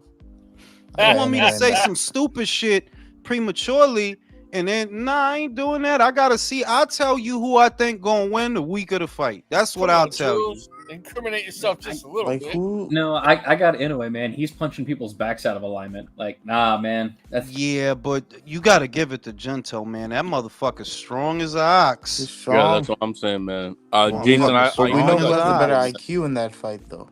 Oh yeah, I mean, I would concede that, but Inoue, like Junto's gonna be noticeably bigger than Inoue, bro. He's noticeably taller than him, longer fighter than him, and he's a southpaw, you know. So it's like it looked like Inoue really trying to prepare himself for that, but it's the height and the length he has to contend with also.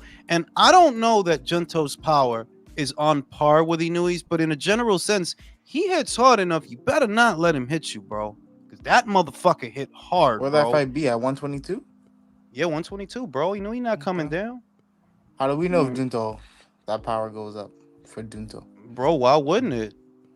He got more size than Inoue to fill out. He has more size. If Inoue's, the way you look at that is if Inoue's power carried, then so will Junto, because Junto's bigger. Junto is at his third weight, right? Yeah, he's at his third weight right now at So 118. that'd be his fourth weight as well. Yep. So, Yeah. you're gonna see. Not everybody's like that though. So it's like we don't know until you get there. You know what I mean? We'll see, bro. But I don't see why he wouldn't, because if you getting down to 118, well, I don't imagine that's easy for you. So when you do go to 122, it's gonna be like a breath of fresh air. They're like, I don't gotta do that bullshit no more. I feel good, you know. We'll see. I want to see what I want to see is Nakatani versus Neri. I need that. I want to see that. I like that. They could do that in America. That could be his breaking I think fight for Nakatani 122. can get him too.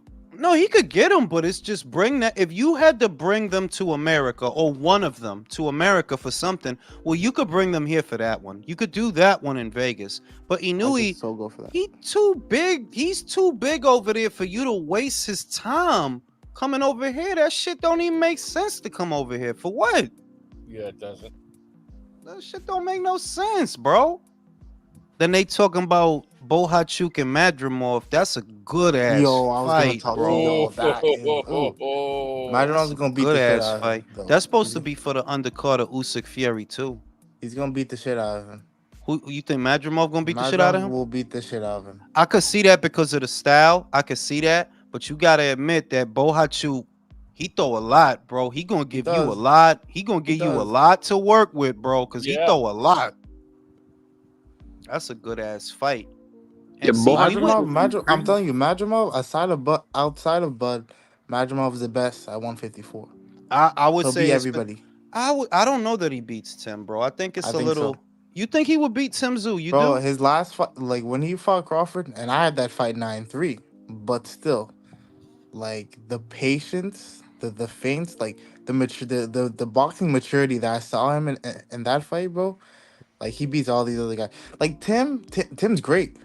He loads up a lot on shots though. That's really what my problem is with Tim. He loads up a lot. He generates a lot of power doing that. But with Madrimov, bro, he's feinting, he's timing you, he's in and out, herky jerky shit. That's annoying to deal with. That Like, is. Can, It's very annoying to deal with. Can we agree that Virgil is food? I mean, but honestly I ain't speaking, going. No, I ain't going to say that because if it were Virgil Mendoza, you don't think Virgil could beat Brian Mendoza? honestly, I'm not I gonna don't say he's know, food. bro. I don't I mean, think Bohachuk's he's a okay, good food, fighter. bro. okay, Bohachuk's a okay. good fighter. Why Honestly, does he have to be food? Bohachuk would okay, give anybody okay, hell. okay. Who's he gonna beat at 54? Let's be honest. It's not I Bud. think he could beat Sebastian. He could be Fandor. I think he could beat I don't. Sebastian. I would pick I don't Virgil to know. beat Could Sebastian. be I don't Fandor. know. Who I else? honestly, I don't know. I need to see him another fight at 154 before I make a decision. To be honest, Exactly. because that Well, I see where you coming from, undefeated. I do. I I'm telling you, do. I do. Bohachuk I would do. beat Bohachuk would beat Fandora too. The shit is that I ain't even going front. The real shit is I ain't going to say that he food, but I see what undefeated means because to me he lost, bro. Like yeah, you lost that fight, bro. You lost that Bohachuk fight. You did, and your power wasn't what it normally is. With that dude been knocked out before. It's not like he ain't been knocked out before, bro. And it ain't like he ain't been hurt since then. Fucking Brian Mendoza hurt him, bro, with an uppercut. Exactly. And with you, Virgil, I don't know, bro. Like I said, I really thought Bohachuk should have won that fight. and that's what I'm I saying. think. Like, have another fight to see if he settles more into the weight and see if his power comes in then. Who would you But- recommend, Jason? Man, Who- I don't Yo, know. you ain't man. good. You can't throw him to the Sharks, bro. You can't throw him to the You can't- Sharks. You have to get the soft touch, but not so soft that it's like, okay, what was the point of that? So I don't know. I would get him Erickson lubricant. If it's me, Erickson lubricant, bro. Because that dude is trash. Like if you can't beat the shit out of lubricant, bro, then why you is suck. he Bro. he better be at 160 by now. What Nah, is he You doing? know, you know who we need to see more of? Fucking Jesus Ramos, bro. Fuck is he at, bro? Yeah. Him versus Maybe Fandora Seattle. might be 50-50. I don't know. Maybe he beats Fandora. I'm saying he might knock out Fundora if Mendoza. Jesus ain't that different from Brian. He just has better offense. He's got better offense. And he's I southpaw. think- I think he's southpaw, right? I think Jesus might get that motherfucker, but yo, we need to see more of that motherfucker too. Like, what? Yo, Turkey use that so- motherfucker, bro. If they're ordering for the WBO for Bud to fight, if Sebastian wants to go fight Bud or not Bud, what do you call it, Spence, and vacate, who's next for Bud to fight for that belt? The shit Or will they is that- elevate him? I think they would elevate him. I think they would elevate him straight away is what I think. I can't remember who's next in the rankings, but I think they would elevate him straight away. The shit is that, bro, they're gonna make you wait. You know they are. Yeah. They're gonna make you wait, and they're gonna Yeah. waste a lot of time. And you'll be 38 by the time if you even get. It's like you know what they're gonna do to you because they did it already at 47. They did But they it ordered already. the WBO order. You know the WBO loves Bud. No, They're they gonna- do. But if they get him the belt, okay, well you have the belt. Now what? No you have the other belt. fights. No other fights. Right? Like they could That's probably crazy. get you the belt, but you want the fight if you want anything, Oh, and they just gonna waste that dude's. That's why I'm like, yo, you know what? If he thinking about retiring, I'm not even mad at that because it's like, yeah, we going through the same shit again, bro. Because y'all dudes is still scared of him. I don't give a fuck nobody. Yeah, y'all dudes is still pet. Y'all say a lot of shit in the interview, but y'all don't really want it. Y'all don't really want it. Like, think about it, bro. Like, think about it. He fights Fandor and then Tim for the IBF. 3-time undisputed. That's That would be that's boxing history, bro. Yeah, but I you need could that. see how they moving that. Bing, this is what they saying. Shout out to D Styles because he talked to Tim's team a lot. They saying they're gonna fight Murtazaliev, right? Which we know. If they win, they're gonna have another fight this year at the very end. They're gonna have another fight with Erickson Lubin, right? You figure that if he do that, well, Tim ain't gonna be back in January. Well, no, he ain't gonna be back in February. No, he'll probably come back in March against Sebastian. So from now till March, what does Crawford do? Bro, fuck. Who knows? He has to fight for a vacant for the WBO. Do we really like the idea of elevating, bro? It seems to I be getting don't more know. and more I don't normal. mind. I don't mind it because this is the shit. I don't have a problem with that because as long as you legitimize it with title defenses, I don't have a problem with that. That if they elevated you, but defend your belt or unify your belt, then I ain't gonna be mad at you if Yeah, they But that, elevate that it you. makes has to be sense. something. That makes sense.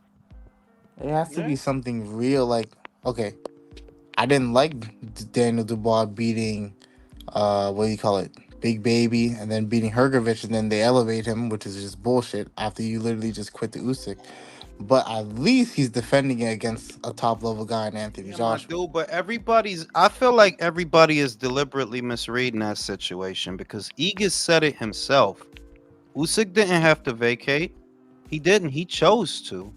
Now, why would he do that? You could use your imagination. Y'all probably paid him to do that because there was no order for him to fight Daniel. There was no order. There was no deadline. He wasn't stripped. He gave it up. And what Egan said was, nah, we didn't have to give it up. He wanted to.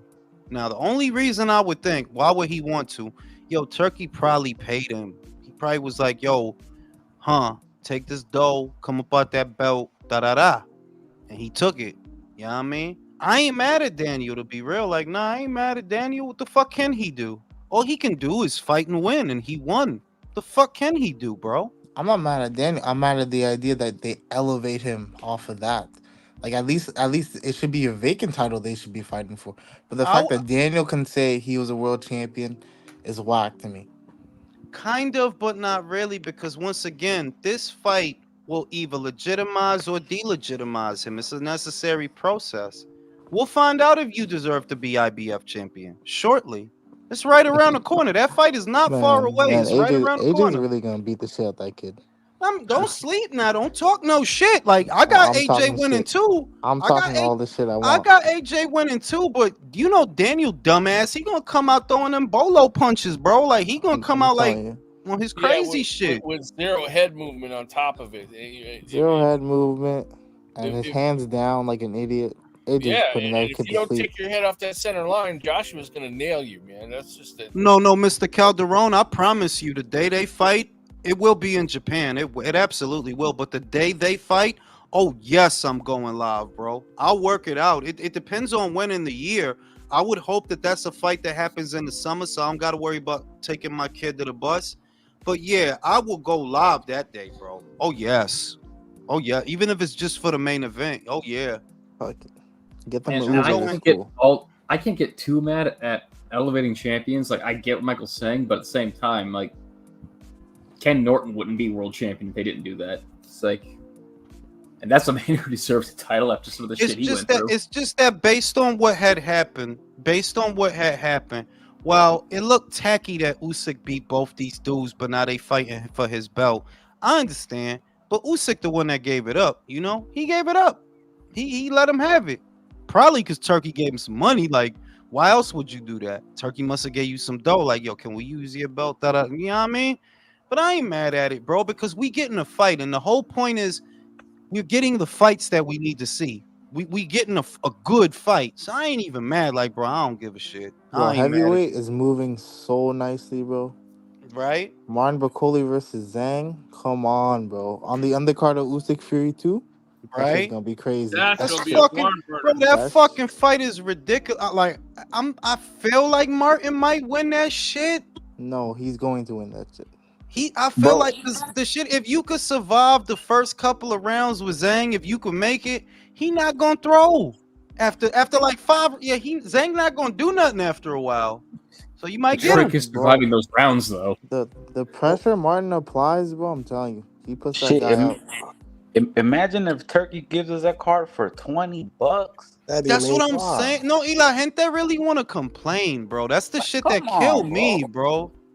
You imagine Like- a car, Bohachuk, Madrimov, Bakoli, Zhang, Fury, right there. Usyk, That 20 right bucks. Just those Now three. that Just those three. I'm good. I'm good. Yeah. I don't even need Yeah. anything more. that is Hey. a good undercard right there. What does Dubois have to do to beat AJ? Honestly, The boys. Yeah. what he has to do is what he's gonna try to do. All right. The boxer has limitations. Daniel is not all of a sudden gonna become a boxer. So throw out the boxing match. Your best bet, that doesn't even mean it works. Your best bet is to come at him right away and land big. That is literally your best bet. Do I think it's gonna work? No, but that's your best bet. Oh shit! Like no glazing. I know I love AJ, but I genuinely don't see how Daniel can win this fight. He No, doesn't there have is a any of it. no, there is a way there, there's a you smart, Michael. I know he You could s- rush him, but there's a like skill if gap. you it's what you do first. That if you close the distance first and then throw, you're gonna be good. What a lot of guys do, like Daniel and Teofimo, and just a lot of guys in general that they don't have a high IQ, they throw punches before they're in position to land them, which is why they miss or why they get countered. That you trying for the shot too soon.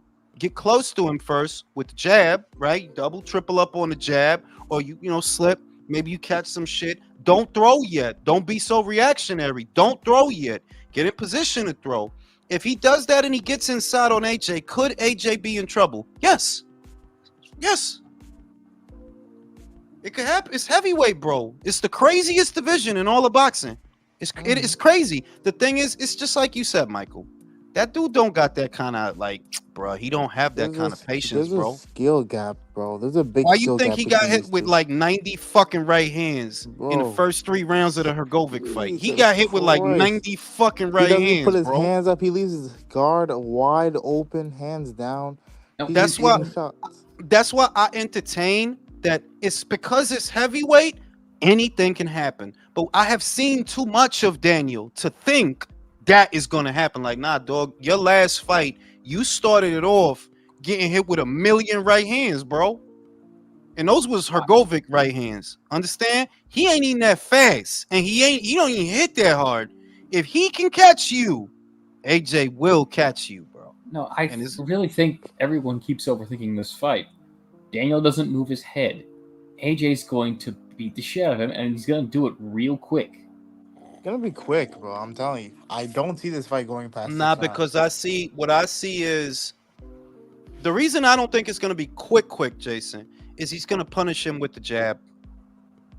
That's what I think. He's gonna respect Daniel's power. So it's not that he's not gonna hit Daniel, but those are gonna be jabs while he's moving. And he's Wait. gonna break him down with the jabs while he's moving for a Wait, couple of rounds. So nobody's giving Daniel a chance. Nobody. No, yo no dije eso. Yo lo que estoy diciendo es que, does Daniel have a chance? Yes. Do I like it? No, I don't like it.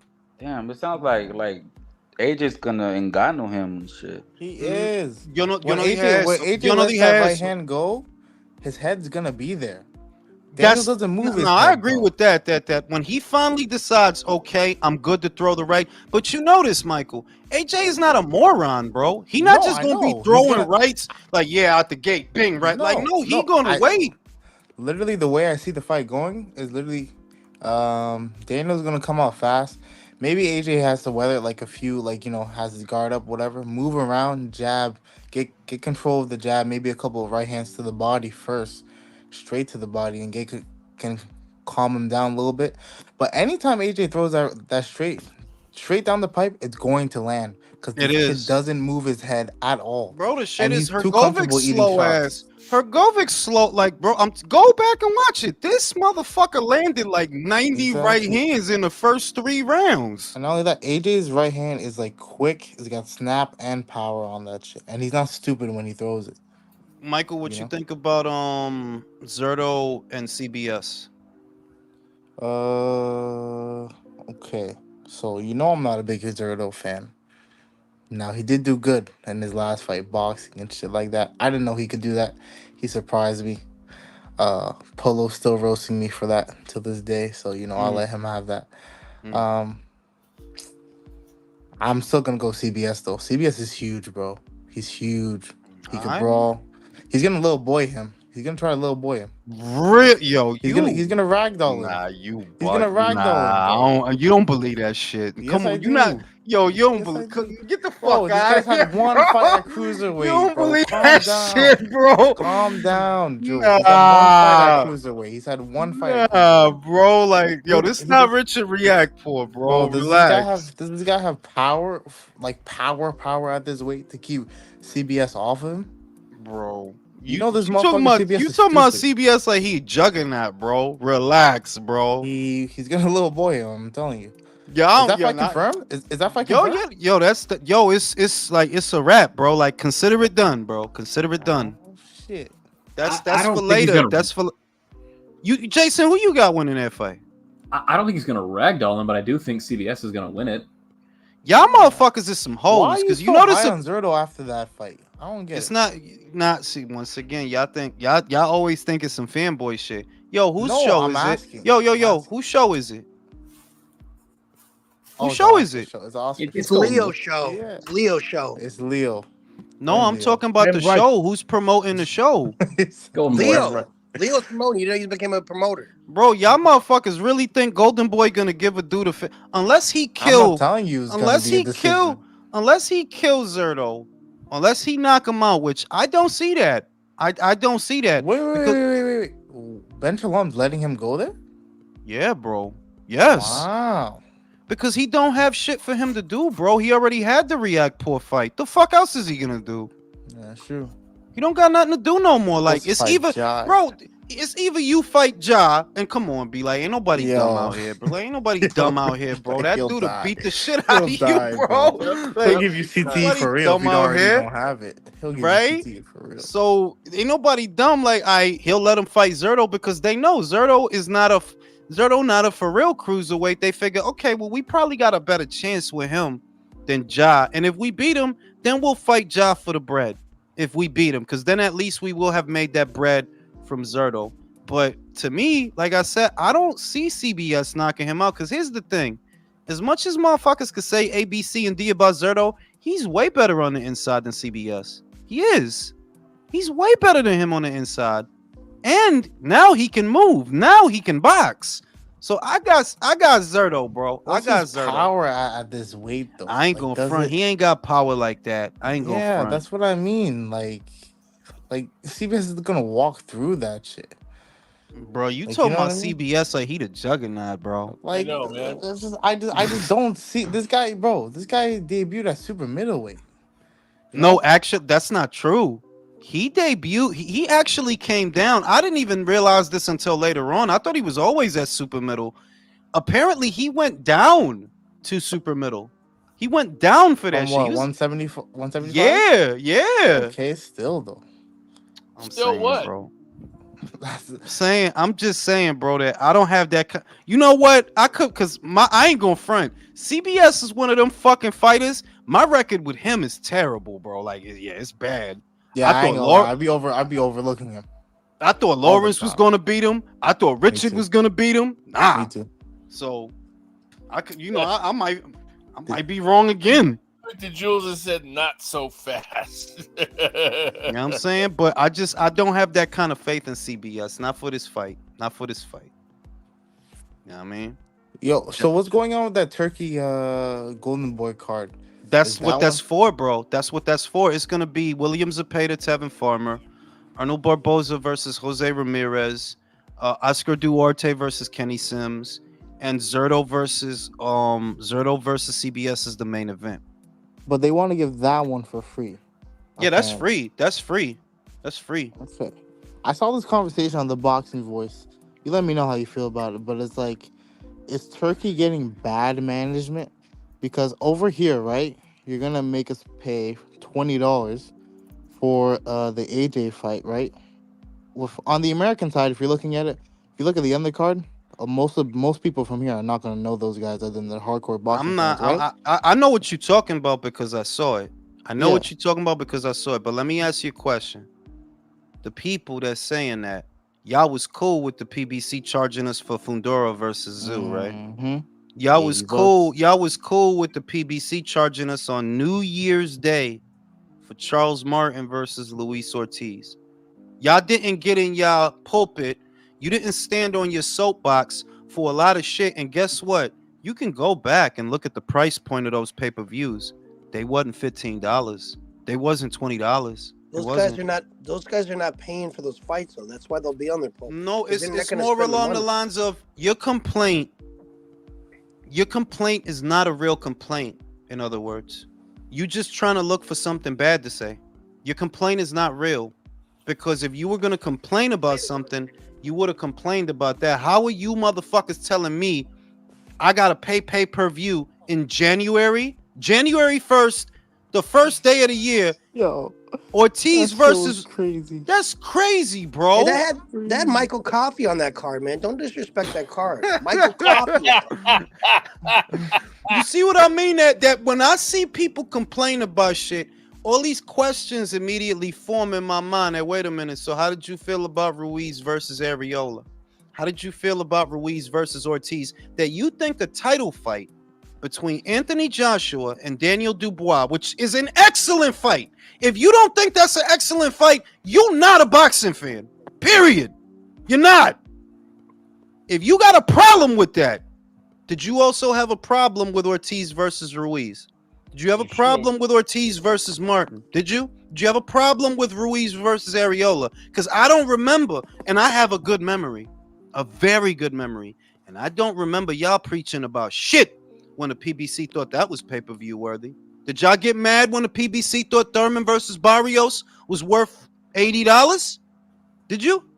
Nah, right? But this dude charging you $20 and you getting mad?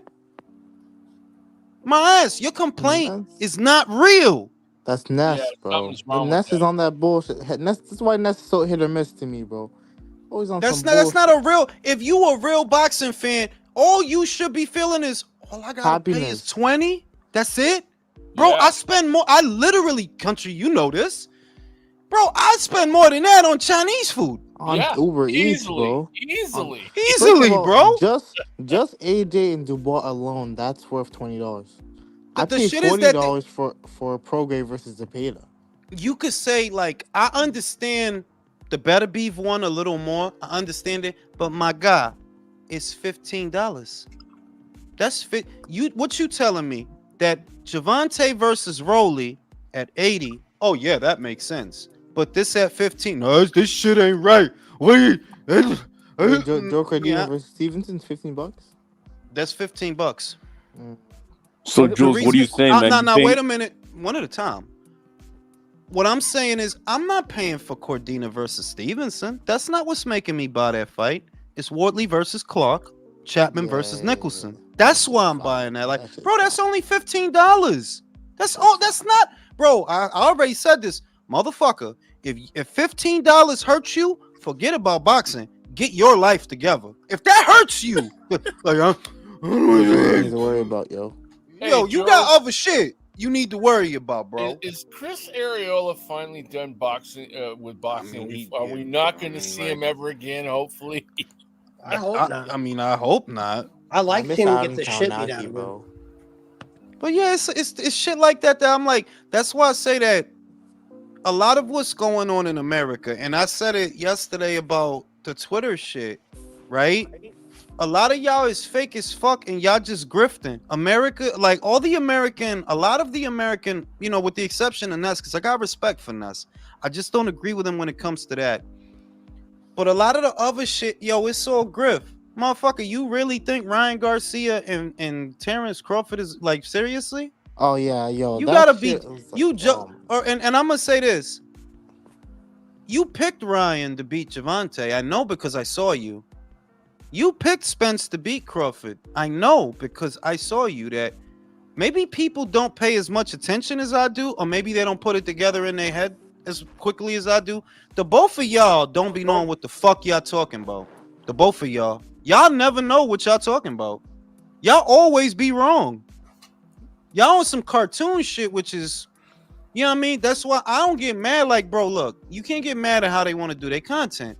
If it's all about entertainment, right? If it's all about entertainment, right? They focusing on the entertainment aspect. But if I really look at it like, yo, do these dudes know what they talking about? No, not at all. Absolutely not. But if you having fun and you enjoying it, then hey, enjoy it. But no, my question earlier was going to be that. Is Turkey getting bad advice because he's giving that card for $20? No. Do you know why he's getting good advice, Michael? What? He heard us. He Yeah, heard yeah. people He heard complaining that specifically me. he Specifically heard. me. No, I'm saying he saw the reactions people were having, and he gave it a price point that everybody should be able to afford. Right. But One no. PB. What I mean is like the golden boy card that he's doing. He's giving that away for free when people would pay for that one. But he's charging $20 for this one. Don't You see what I worry mean? about. Don't worry about Well, it. Bro. And that's the other thing. Who was gonna buy the big golden boy card as a pay-per-view? Who? For $20? I'm pretty sure a lot of people over here would buy that. I would, but I don't know that Zerto has it like that. I don't know that he has it like that where you could put him behind a paywall. The only thing I'm gonna say is very simple, and it's this: most of what you get in America are disingenuous arguments or disingenuous critiques. That's most of what's here right now. The bottom line is, if he took the price point of pay-per-view and made it 4 times less, nobody should be complaining, us least of all, because we pay the most. I agree. We pay the most. This is the only guy that said, nah, y'all paying too much. I got y'all. Y'all paying too much. I'm gonna make it so you don't gotta pay that. Bro, I literally paid $108 Canadian for Crawford and Majimov. That was last There's month. no reason for no real bot. Like I said, that's either an ego thing or a content thing. That's not a real thing, because it's like, Brody, you had to pay $80 for Gervonta versus Frank Martin. Oh, who the hell would pay No, that? even worse, Hector Garcia. Who the fuck Right? is that? You paid $80 for Hector Garcia. You paid $80 for Zu Fundora. What is you talking 85. about? What are you 85. talking about? No. So I saw someone on Twitter who apparently is like writes for like professional news, sports columns and such. He's talking about how Turkey is he's going to destroy a system that actually works with the pay-per-view. I'm like, what the fuck? Is that Jake Donovan who's saying that? Not Jake Donovan, no. No, but you know what's even worse? They're complaining about the undercards. Like, the undercards that we get here are good. Bro, did we not just have Andre Berto versus Robert Guerrero on an $80 undercard? You gotta, look, I could say a lot of things because I don't really want to say mean-spirited personal shit. I'll just keep it generalized. The reason that American boxing is shrinking is because of y'all. Y'all dudes just keep pretending that the house is not on fire. It's on fire, bro. American boxing is in trouble. Big trouble. The networks is pulling out. You silly motherfuckers still want to pretend that Al Heyman is this genius on some like silly type shit. Y'all been watching this motherfucker fuck off network money for years, and y'all don't want to say nothing. Yeah, they did 3 shows this year. Y'all don't want to say nothing. Which one of y'all is gonna write a column about the hard fall from grace the PBC has had besides me? Because y'all don't want to point it out. You went from about 19 shows last year to 3 this one. We are 9 months into the year, and you're just now coming up on your 4th show. The problem is a lot of y'all is really on guard. Y'all suck a lot of fucking dick. You are not good at your job. You're not. There are so many people that are better at your job than you that should be doing it. Because if they were, they would have been calling out this bullshit. How the fuck you gonna charge people fucking $80 for a Hector Luis Garcia fight? Robert Guerrero versus Andre Berto. My dude, ponlo tú. When AJ had a late replacement, you know what he did? He said, we can't make this a pay-per-view. When it was supposed to be the Dillian White rematch, Dillian White pulls out because he gets popped. They swap him out for Robert Helenius. What does the zone do? We're not going to charge people pay-per-view for no late replacement. So they made it a regular fight. What did y'all do when Rolly got swapped out for Isaac? Y'all still made it a pay-per-view. It still costed $80. This the bullshit y'all celebrate. Y'all fucked up boxing. Y'all fucked up boxing for real. And y'all still fucking it up. That's why I wouldn't be mad at all if American boxing gets phased out, because what is there here that's so special that needs to be saved? Like, what? Bro, Turkey literally comes here trying to put on good fights, and motherfuckers are mad at him. And it's like, Who who else is putting on fights? Who else? y'all don't. I'll say this, Michael. A big part of that is they don't want to admit that all this time they've been wrong, because it all ties together. What's happening? The dick that you want to suck is not putting out shit like that no more. That's what it really is. A lot of y'all was some dick sucking ass Heyman fans, thinking that he the motherfucking Wizard of Oz. That's what y'all dumb motherfuckers thought. Stupid motherfuckers. I hate y'all motherfuckers. But even Top Rank is now putting on those type of good Yeah, but the cards shit is that consistently. hold on. Remember, do you know why Beterbiev versus Bivol don't cost nothing? Because of Turkey. No, because of Top Rank. That's because of Top Rank. The reason you don't have to pay no extra to see that's because of Top Rank. Yeah. You got to give Top Rank this much. While their shows aren't always the greatest, they're not trying to gouge you, bro. They don't really do a lot of pay-per-views. They don't do that many. And they still put on, every so often you get a decent one. Every so often. But at least you don't have to pay extra for you don't have to pay extra for nothing. Like Beterbiev versus Callum Smith. That was earlier this year. That was good. I liked it. It was a fun card. Motherfucker got his ass beat. Didn't cost me nothing.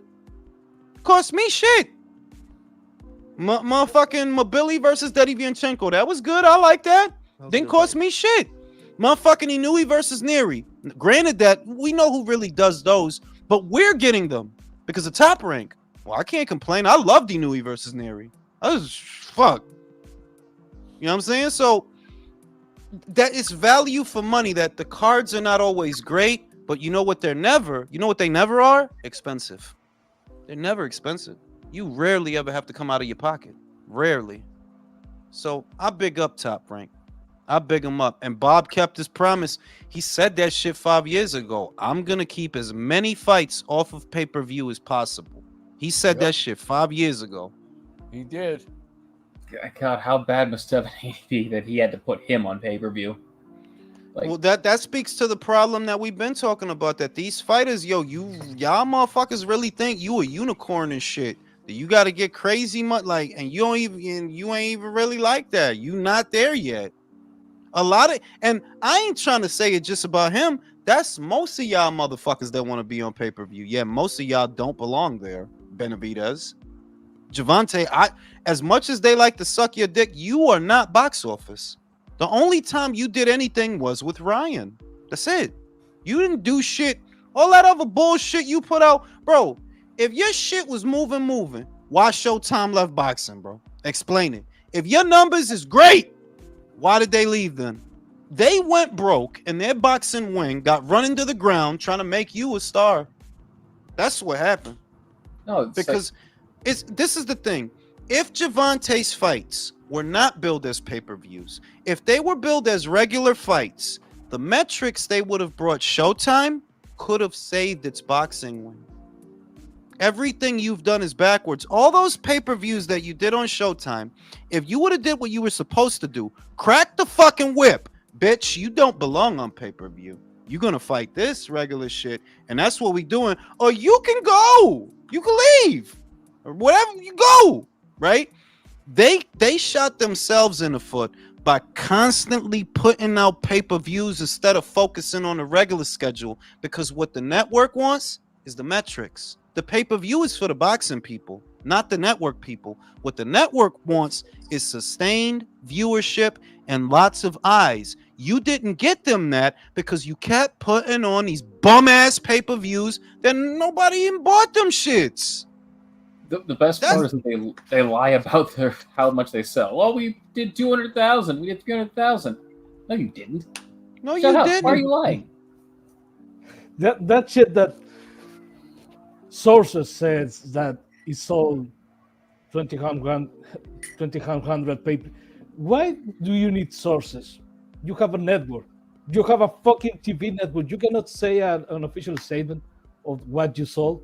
It has to be sources. A lot of because a lot of it is playing on the stupidity of people. When, dog, if Showtime had something to brag about, then Showtime would be bragging about it. If Showtime is not bragging, it's because there's nothing to brag about. They used to when Floyd would bring in his numbers. Didn't Showtime used to brag about it? Didn't Stephan used to brag about it? Yeah, openly. It wasn't all cloak and dagger and secretive the way it was towards the end with these silly motherfuckers. Now it's cloak and dagger because y'all listen. It got to the point. I'll say the last 10 years, reporting the Nielsen TV and media research numbers was commonplace. The numbers became so low towards the end. They didn't even report them anymore because it was so embarrassing. Y'all ran Showtime into the ground, inundating the market with pay-per-views. And why did you do that? To satisfy the inflated egos of fighters who don't even belong on pay-per-view. Because what you were supposed to do for Showtime was get them metrics. So let's say Gervonta versus Hector Luis Garcia would have been a regular fight. By then it was too late, by the way. By then the decision was made, by the way. I just want to let y'all know that it was made already. They knew that the people above them knew they didn't want this shit. But let's just use a fight like that as an example, or let's use the Rolly fight as an example. If you give that away on a Saturday night, you will bring in over 1 million viewers to that block for Showtime. The higher ups will like that. Yo, these motherfuckers brought us 1 million viewers with this bullshit. Yo, when the contract is up, give them more money, right? If you would have did this with a lot of the shit you had, but because you're greedy and because your fucking fighters are greedy with their greedy ass demands and shit, you put all these nut ass motherfuckers on pay-per-view that never belonged there to begin with. These motherfuckers ain't box office. God, I wish I was a fly on the wall when Espinosa tried to make his pitch to keep Showbox or whatever. It's like, the Floyd Mayweather numbers. He literally, that was the word on the street that he brought up. Like, bro, Floyd been retired for a minute. What is you talking about Floyd for, bro? That was then. This is now. Shout out to the Gooch. The question is, if you have a pay-per-view that sells 200,000 units at $80, will you really sell 800,000 at 20? I don't know if that happens. I hope it does. Yeah, I mean, there's another. That's a good argument, Gooch. I ain't even gonna lie, because the thing is that people still have that alternative to steal, and as long as that alternative is there, there's always gonna be a question mark. If we get rid of the pirate stream, does that result in more buys, or is it that the people stealing never had any intention of paying anyway, whether they had an alternative or not? You can't lose out on what you never had. So how do you know that you would have had those people's money if there was no stream? It's a lot. It's complex, bro. That part of it is. I'm with the Gooch personally with that argument, but I guess the counter argument would be you weren't really getting those 200,000 pay-per-view buys anyway, so maybe the cheaper price will convince enough people that it'll balance out. We'll see. I mean, because the other thing is time. You have to do that over a long enough duration of time that it becomes the norm. That it's a good strategy to undercut the competition that way. These motherfuckers next door want 80. We only want 20, you know? It's a good strategy. But we'll see, man. We'll see. In any event, my ass hurts and I'm tired. I'm going to sleep. Fuck you, country. Fuck you, Julius. Have a good night, everybody. Fuck you, Leo.